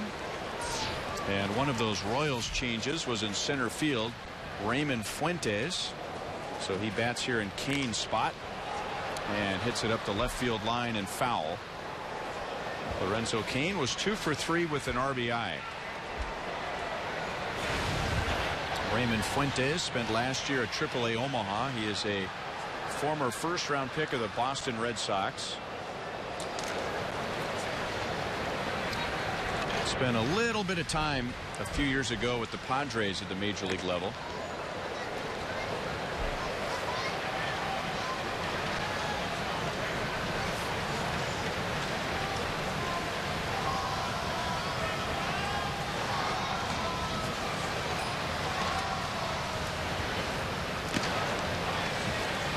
And Phil Klein is pitching to Jose Trevino. Takes over for Robinson Chirinos.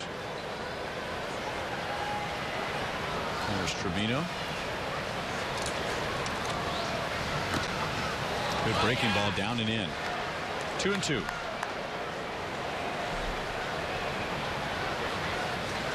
Wasn't Phil Klein the guy that hit DeShields in the minor leagues when DeShields was in the Astros organization? Remember that? I don't know. Remember that? Who was on, went viral on social media. Remember Delino DeShields was hit by a pitch a few years ago, and the side of his head was about twice the size. I think it was. If it was Phil Klein, I should know that. I'm embarrassed to say I don't, but I'm embarrassed to say that I do. I mean, I don't normally keep track of guys getting hit in the head.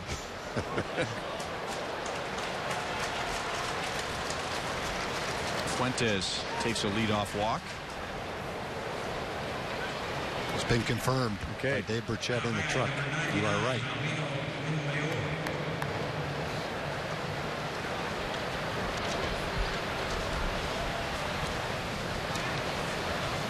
Now this is Balbino Fuenminor. He looks like Steve Balboni. And at times he hits like Steve Balboni. The Rangers turn their 2nd double play of the night. He is a fan favorite among Royals fans. First of all, just for the name. But well, they used to love Steve Balboni, that's right. too.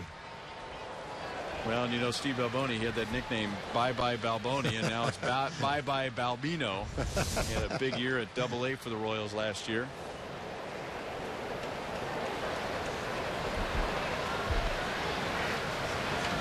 And this is Parker Morin taking over for Salvador Perez behind the plate.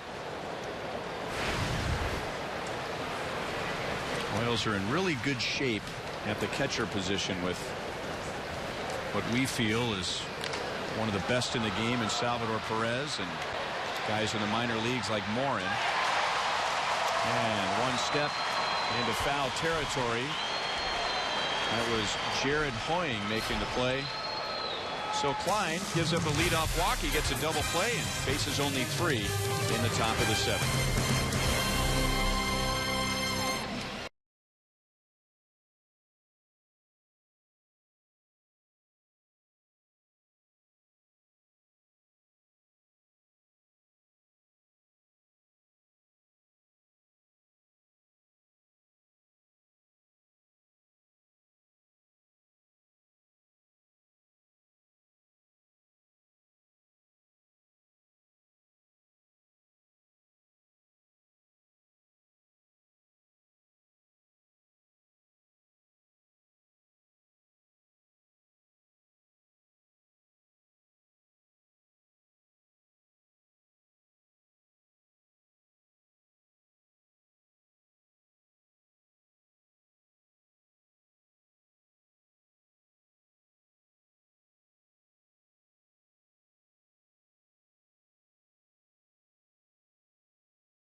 is the Alamo Dome from the Fox Sports blimp high above San Antonio. Nice crowd here tonight of all ages.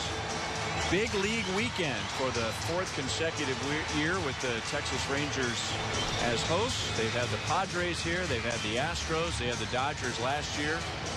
And this year the Royals tonight and tomorrow afternoon. And the two teams who share the facility in Surprise will head back to Arizona.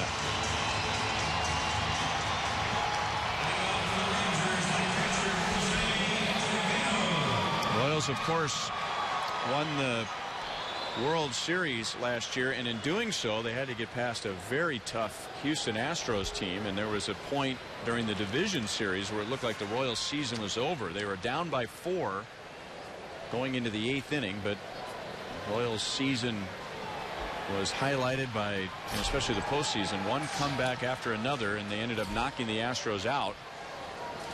And it was the Rangers knocking out the Astros late to win the American League West. So a big year of baseball in the state of Texas. Jose Trevino hits for the first time. And grounds it past Caliste, backhanded by Clint Barmas, who spent many years as the Colorado Rockies shortstop. And his fine play gets Trevino to begin the bottom of the 7th inning. I guess it doesn't matter who comes into play for the Royals. Are going to make a nice defensive play.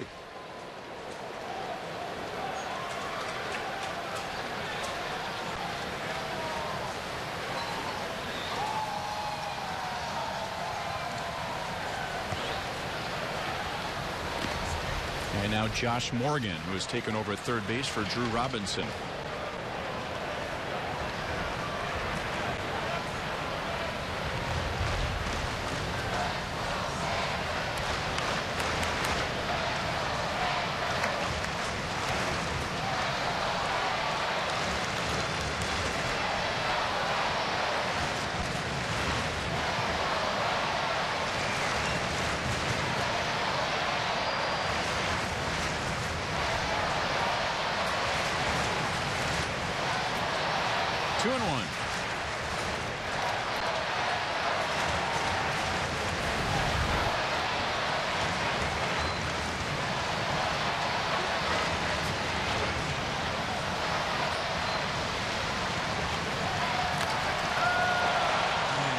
Hit into left center field. Paulo Orlando, who has moved from right to left, is there to cut it off.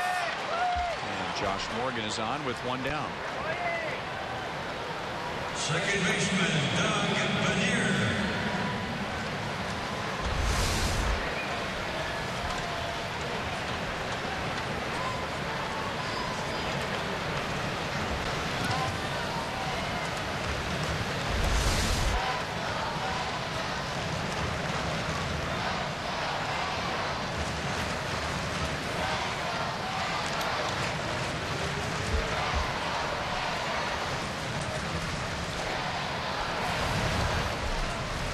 Doug Bernier, who has seen some time with the Minnesota Twins.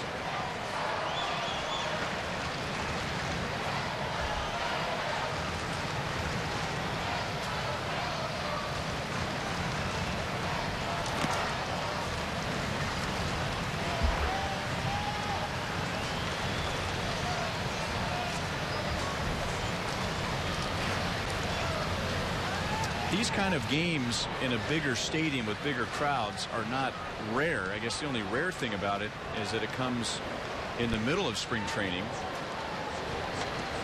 I haven't looked at the Rangers schedule, but the Royals will play a couple of exhibition games with the Diamondbacks just to kind of get back to the big stadium feel before the regular season begins. And you mentioned earlier, Tom, about how, you know, if you're a young player, maybe you're not going to break camp with the club, but you show the manager and general manager what you can do. And then games like this, you know, how do you do in the double deck and triple deck ballpark with a bigger crowd? Yeah.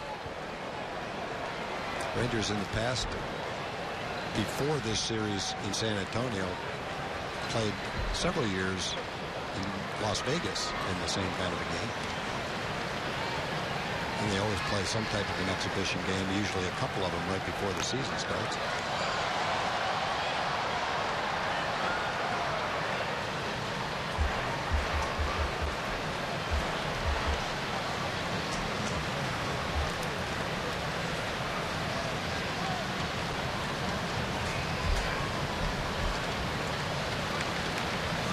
Royals and Rangers, by the way, will play in back-to-back weekends in July. We won't see you guys until after the All-Star break. One weekend in Arlington, followed by a weekend in Kansas City. The Leaks Day will play it to second, and no chance for a double play, even with a better feed.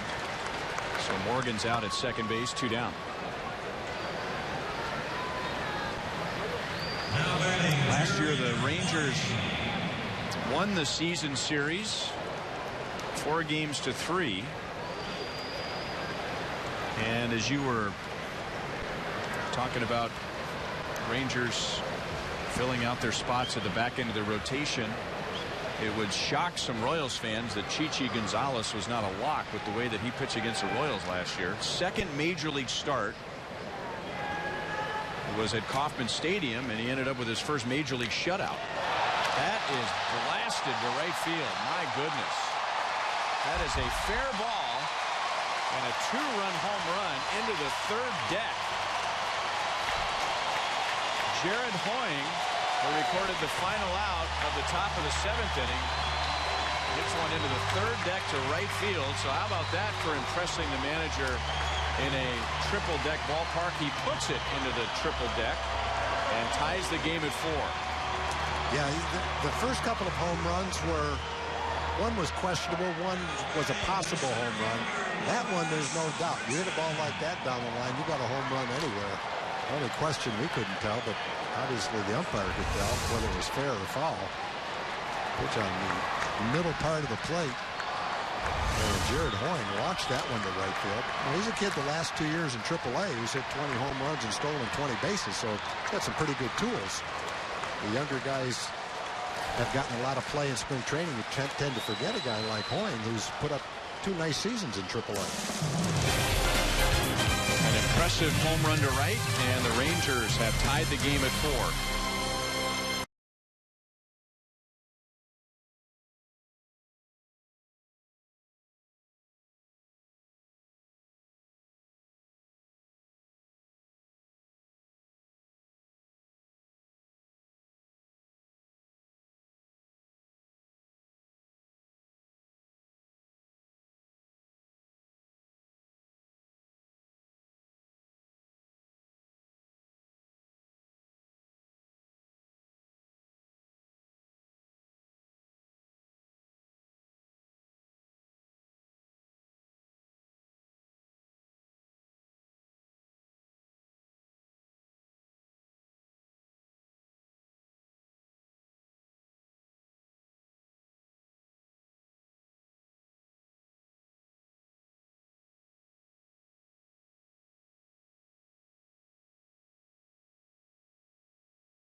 Hoying with an impressive home run to right field into the third deck. And what had been a 4-2 Royals lead for a few innings is now tied at 4 as we advance to the 8th. Jake Diekman is the 4th Rangers pitcher tonight. And he comes on after Phil Klein gave Jeff Bannister 3 innings and 3 hitless innings, giving up just a couple of walks. Pretty good numbers for Diekman last year. 26 games and an ERA just a shade over 2.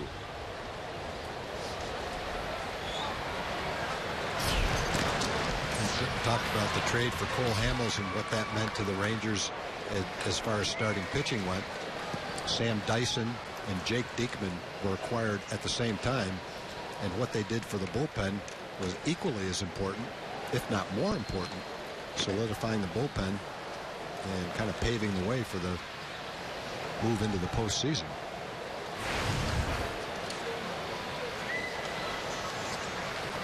Paulo Orlando homered after Salvador Perez homered back in the second inning. He's also reached for the walk.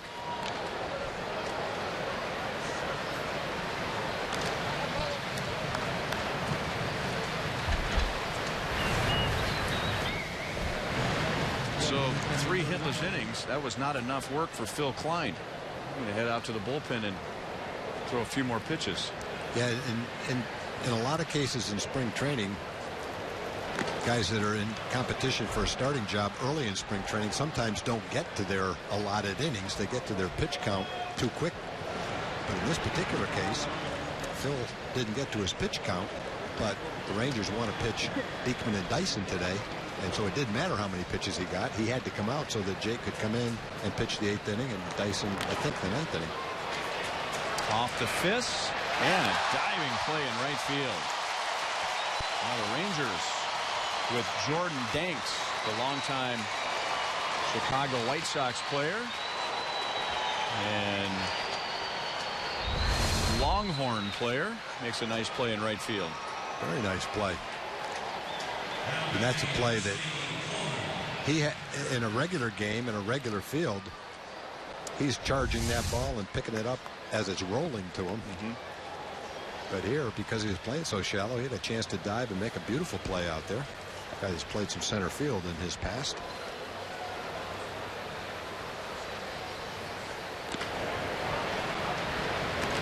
And now Dusty Coleman.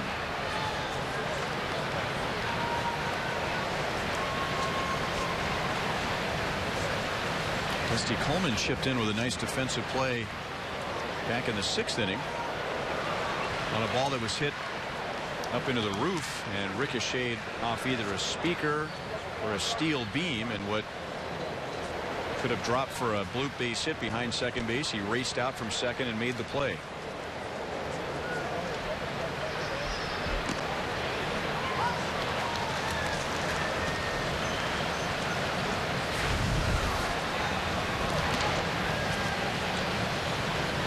Most of the season with AAA Omaha, and then spent a small portion of the year at the big league level with the Royals.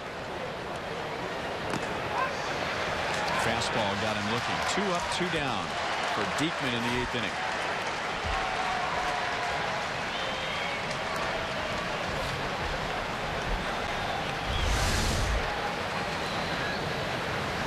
Fastball right in the inside corner. Diekman performed admirably for the Rangers last year, and he also lit up the radar gun too. Upper 90s. He popped one or two at 100 miles an hour.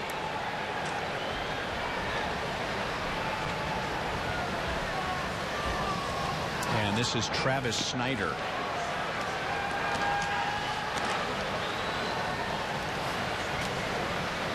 Former first-round pick of the Toronto Blue Jays.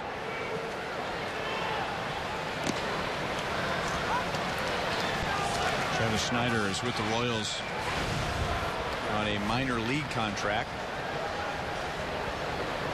Also spent time in the big leagues with the Pirates and the Orioles. Those are his numbers at AAA Indianapolis. And when Gerard Dyson went down with an oblique injury very early in spring training, that opened things up in right field.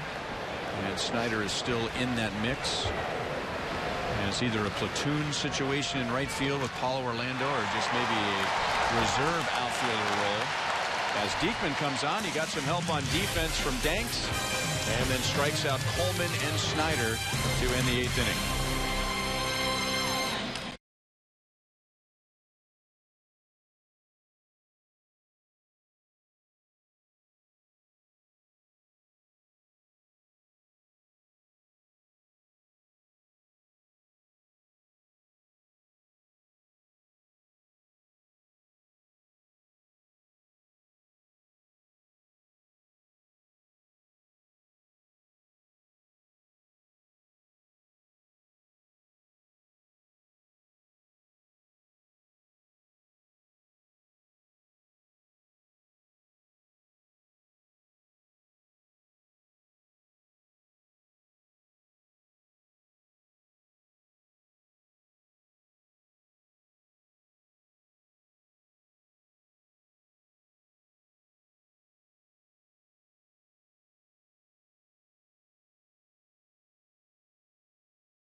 And the Royals landed here about 4 o'clock yesterday afternoon. So for many of us who had never been to San Antonio before, got a chance to experience the River Walk.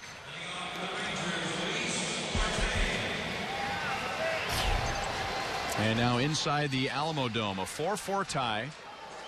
Bottom of the 8th inning, John Lannon takes over for the Royals.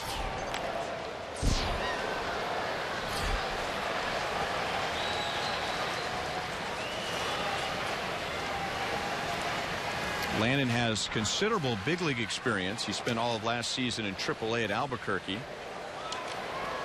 And trying to hook on with the Royals as a non-roster player. Head in the count, no balls and 2 strikes against Luis Marte.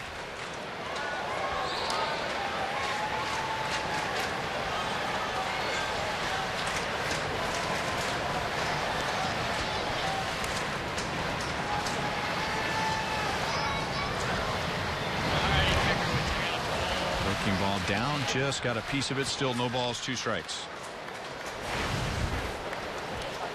An unusual stat through 7 innings. No walks, no strikeouts for the Royals pitchers. Dylan G gave up 2 earned runs, but actually they were kind of tainted with a bloop double and bounced over the left fielder's head for the 2 runs. But you look at his line and say, he didn't strike anybody out. But a lot of his outs were weakly hit ground balls to the infield. Well, I think he had to be very impressive for Ned Yost watching today. Definitely did nothing to hurt his chances of making the ball club. Lannon begins his outing with a strikeout, 1 down.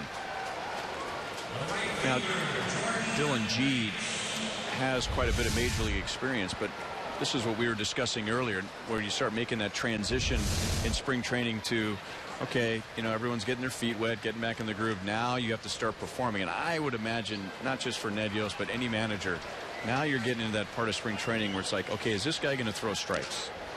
Right? Can we trust this guy to throw strikes? And throw strikes to big league hitters.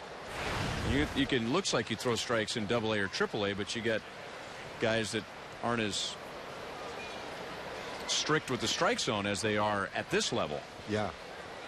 I think in Dylan G's case, he has shown that he can do that and has done that successfully in the major leagues. And he's healthy and throwing the ball well right now. So I think you probably have some confidence in him. But it's probably the guys that haven't been in the big leagues before, pitching in spring training, trying to make the ball club, that have to learn to trust their stuff. Can they throw strikes and get big league hitters out? Do they have the confidence to do that? Or do they feel like they have to trick batters or throw perfect pitches? And that can lead to control issues as well. But Dylan G definitely showed today what he's shown in the past, ability to mix his speeds and throw quality strikes that aren't easy to hit. Jordan Danks is out on a hard hit ground ball to Dusty Coleman, 2 down. John Lannon has pitched most of his career with the Washington Nationals. He's also pitched with the Phillies. And most recently, 2 seasons ago, a handful of games with the Mets.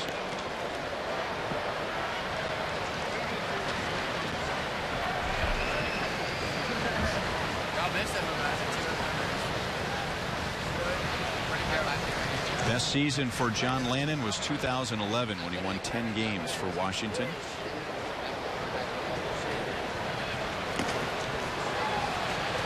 One and one.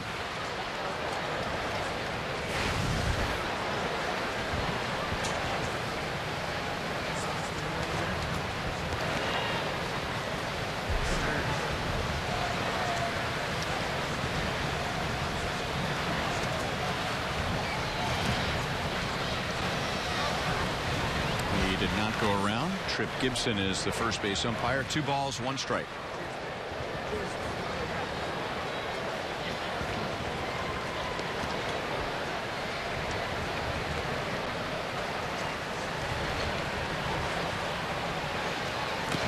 The thing I remember about Ruggiano, just kind of going through some notes on him.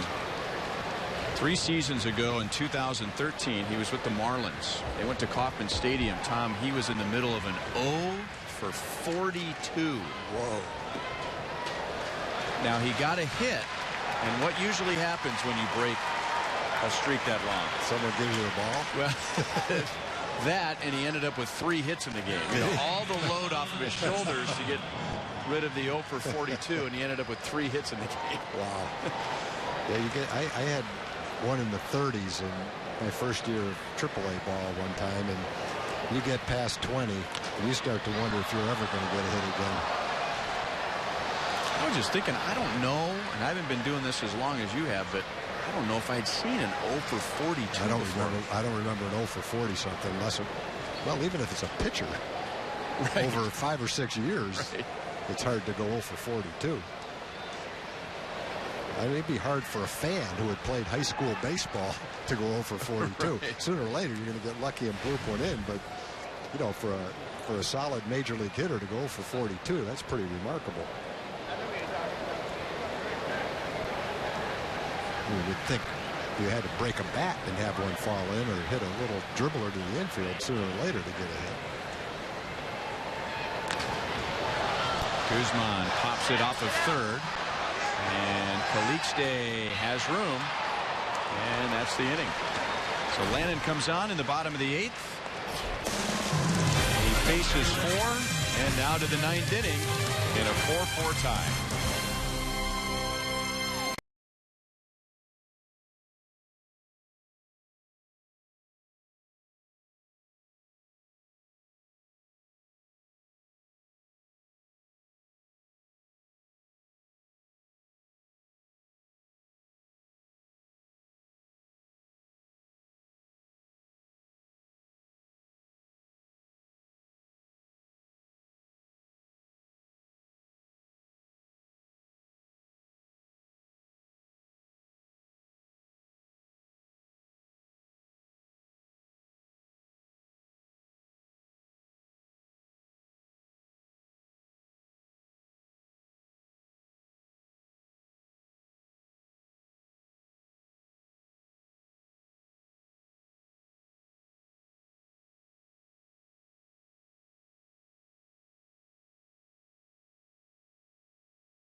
This is Sam Dyson on for the top of the 9th inning. Royals had a 4-2 lead, and then Jared Hoying hit a home run into the 3rd deck in right field to tie the game. So here's Dyson's numbers, giving the Rangers, as Tom said, a big lift along with Jake Diekman last year. 1.15 earned run average. He probably faced, I don't know, 120 batters, whatever he faced. He must have hit 75 of them off the hands. I never saw a guy get more weakly hit ground balls than he got last year. He was throwing quality strikes at 97 or 98 miles an hour most of the time.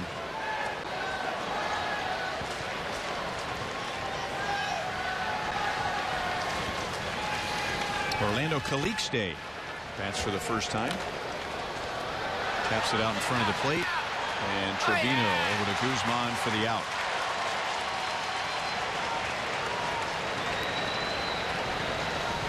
And as good as Dyson was during the regular season, it was the home run that he gave up in the division series that sparked a debate that went on and on throughout the offseason about the Jose Bautista bat flip. Was it too much? Is that just a part of his personality? Yeah, I think you're going to get a lot of different opinions on that. You know, it's probably not popular with Ranger fans. My feeling is when you hit a home run at that at that point in the game for a team that hadn't been to the postseason in such a long time in front of your hometown fans at that stage of a game, as important as that hit was, I'll cut him some slack. You know, it appeared to me watching it on the screen that the pitch was at least on the inner half of the plate. I don't know if he got it exactly where he wanted it, but Bautista, obviously he's an accomplished power hitter, and he was watching, and he's got scouting reports, and he knew that Sam likes to throw in, and that was just a case of going up there and looking for a pitch on the inside part of the plate. And it's one thing to do that, look for it and get it, but then when it's going 96 miles an hour, to have the talent to hit it, that's another thing too. To the opposite field and gone. Whit Merrifield, who is the only hitter tonight who has had 5 at-bats. He is lined to right. He is flied to the warning track in right, and now he's homered to right. And that's the 3rd opposite field home run for the Royals, and they take a 5-4 lead.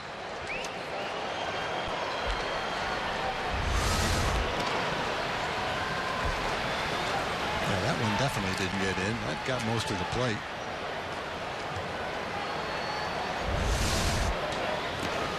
This is Clint Barmas.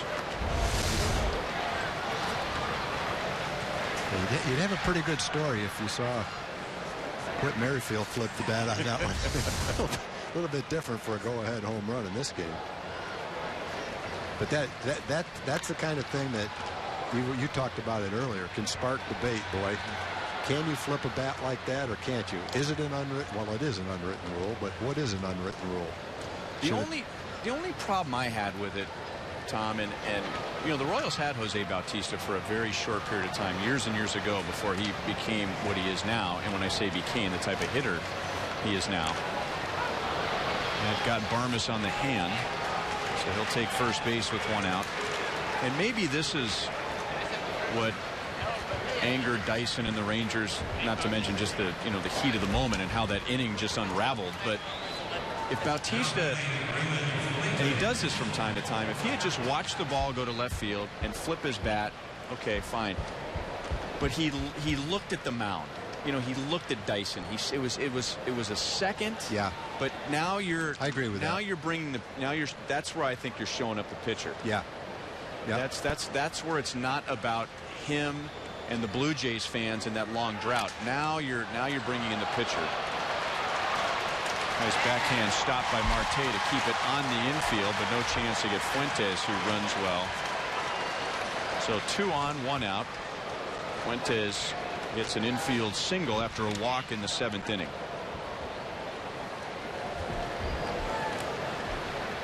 My favorite one, though, what's the reliever for Cincinnati that shoots the bow and arrow? I mean, for Fernando Rodney. Fernando Rodney. When he gets the last out and he looks up at the sky and he pretends like he's shooting a bow and arrow, and then Logan Morrison comes in from first base and acts like he's watching the arrow go.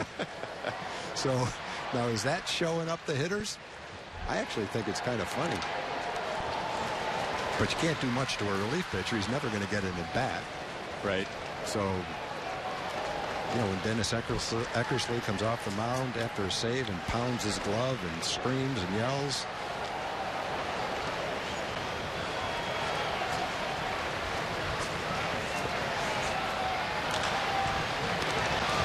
Nice diving play. Step on third. Throw to first. Josh Morgan not only saved a run, but he turned that into an inning-ending double play with Ryan O'Hearn at the plate.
4 Royals. They've hit 3 home runs, including Whit Merrifields in the top of the 9th inning, and John Lannon, who came on in the 8th.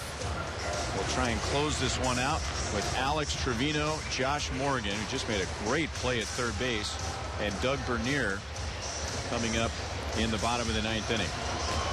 Just to close the book on our discussion about Dyson and Bautista, if what Bautista did is okay, then in my opinion, and we were discussing this off air in between innings, I think Sam Dyson has the right next year, if there's a game, and if Dyson comes into the game for the Rangers, obviously it's going to be a close game, critical part of the game.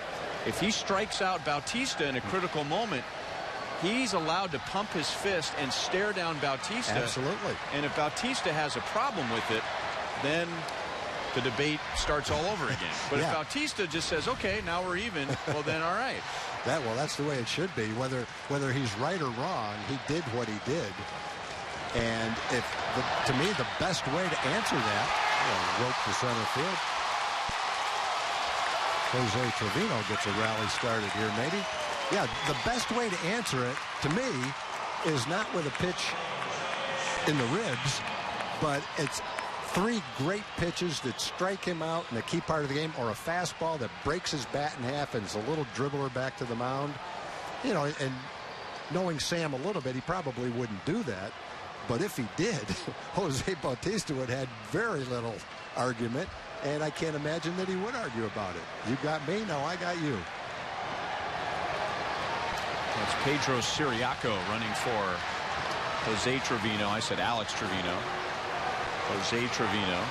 And this is Josh Morgan, who impressed his manager and coaching staff with his defensive play in the top of the 9th inning. This is a 1-run game and not a 2-run game.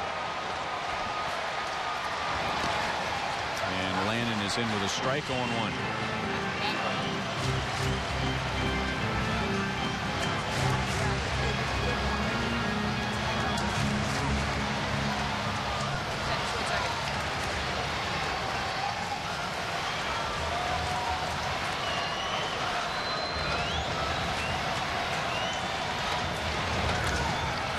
Grounded, and now Calixte makes a good play at third, and no double play.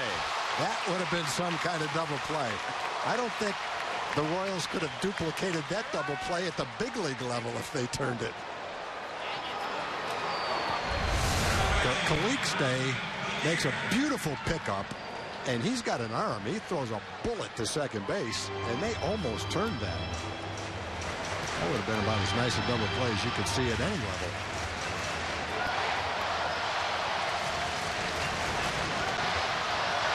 That ball was hit hard down the line. Didn't take an easy hop. Calixte almost reached out toward left field to catch that ball on a hop. Recovered and made a beautiful throw to second.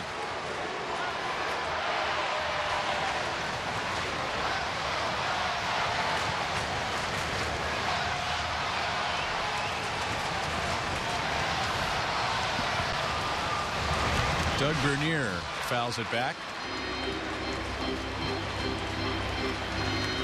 Bernier was on with a fielder's choice in the 7th inning, and the Royals were leading the Rangers 4-2 at that point, and then Jared Hoying hit that long 2-run home run into the third deck in right field, which tied the game, and then the Royals took the lead on Merrifield's home run in the 9th.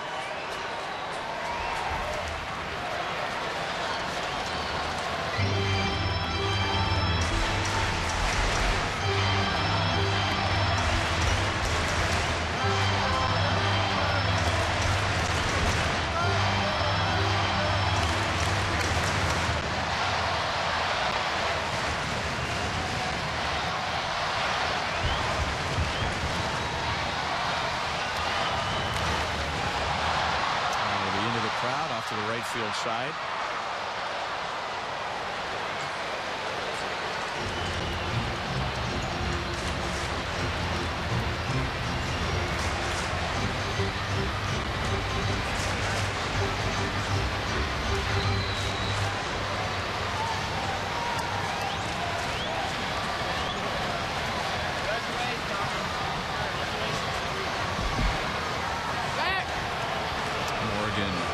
read that move well. He really doesn't have a very threatening lead over at first base.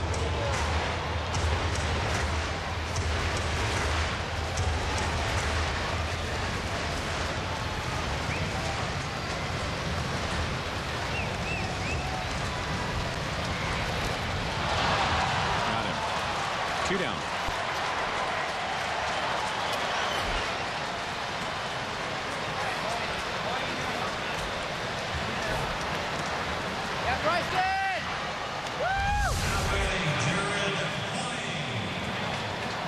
Good off-speed pitch.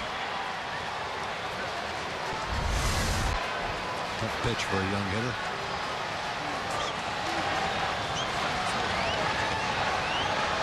And now Jared Hoying against Ryan Flynn in the 7th inning. Hit a 2-run home run into the 3rd deck.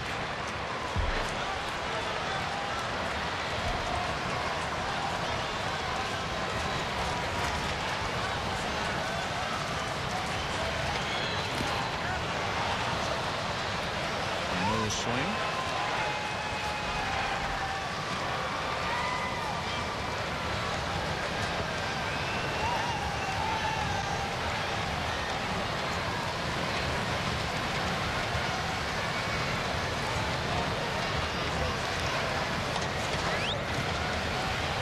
Fastball over the outside.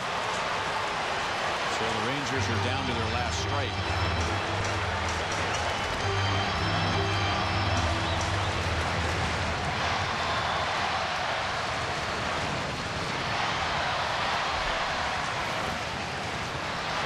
Two and two.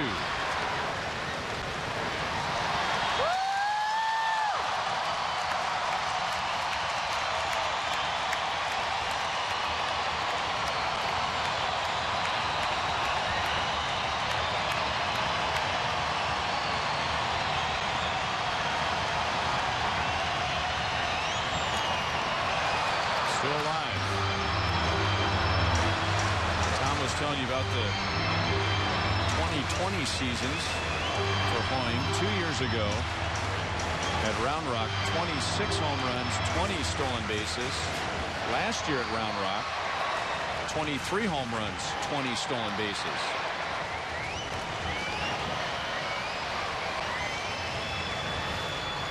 Tried to get him with a changeup down, and the ball gets away from Morin, and now the tying run is in scoring position. That could go either way. That could be a wild pitch or a pass ball. And Morin, a lot of times when there's a meeting immediately after there, sometimes there's confusion with exactly what pitch was coming.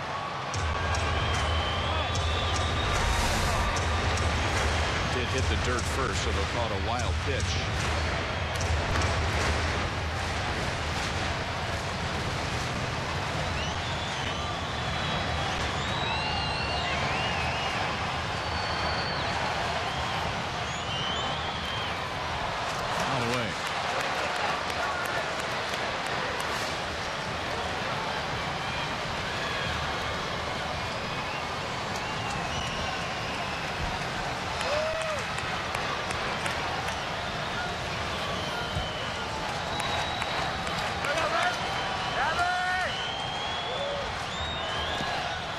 Just outside. Morin tried to pull it into the strike zone. So Lannon was pitching him carefully. Hoying will take the walk. And now the potential winning run is on for the Rangers. And Lewis Brinson will come to the plate. He pinch ran for DeShields in the 5th inning and then grounded out to second base in the 7th.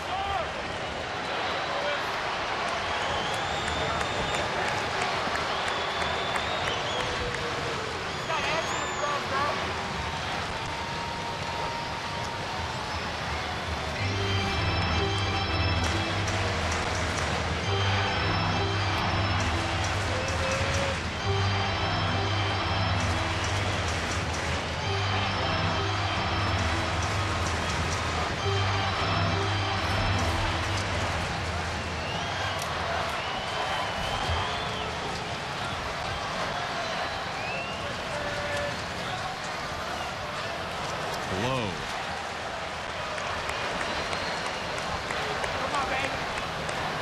I think he's pitching young hitters that might get caught up in the moment the right way. He's trying to get him to roll over on a changeup down. Yep.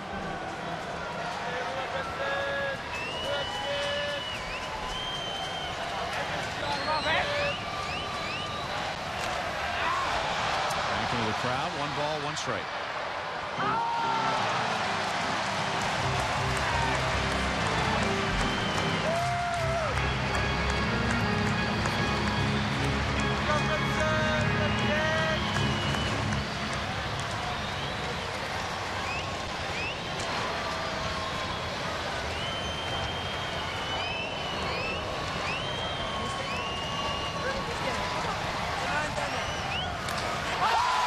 Deep center field.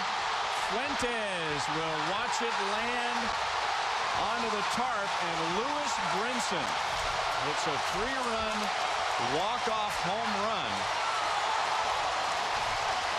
And the Rangers defeat the Royals 7-5.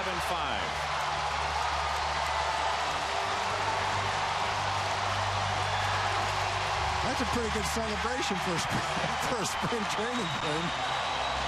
Well, Lewis Brinson is one of the prized jewels of the Rangers farm system. And so for him to get that opportunity and cash in, that's a big thrill for him. And it's obviously a big thrill for his young teammates that made the trip here to San Antonio.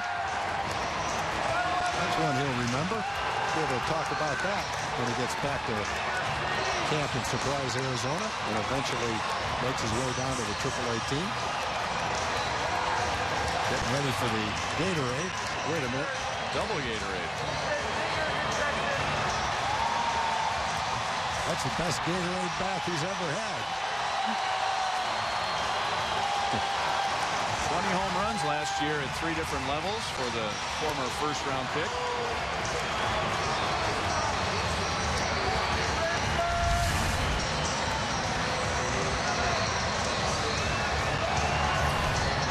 Well, he did what you mentioned, Brian. He laid off an off-speed pitch down on the first pitch, which was a pretty nice piece of hitting for a young hitter. And then he got into the count, got his fastball to hit, and showed pretty nice power to right center field, drove it out of the ballpark.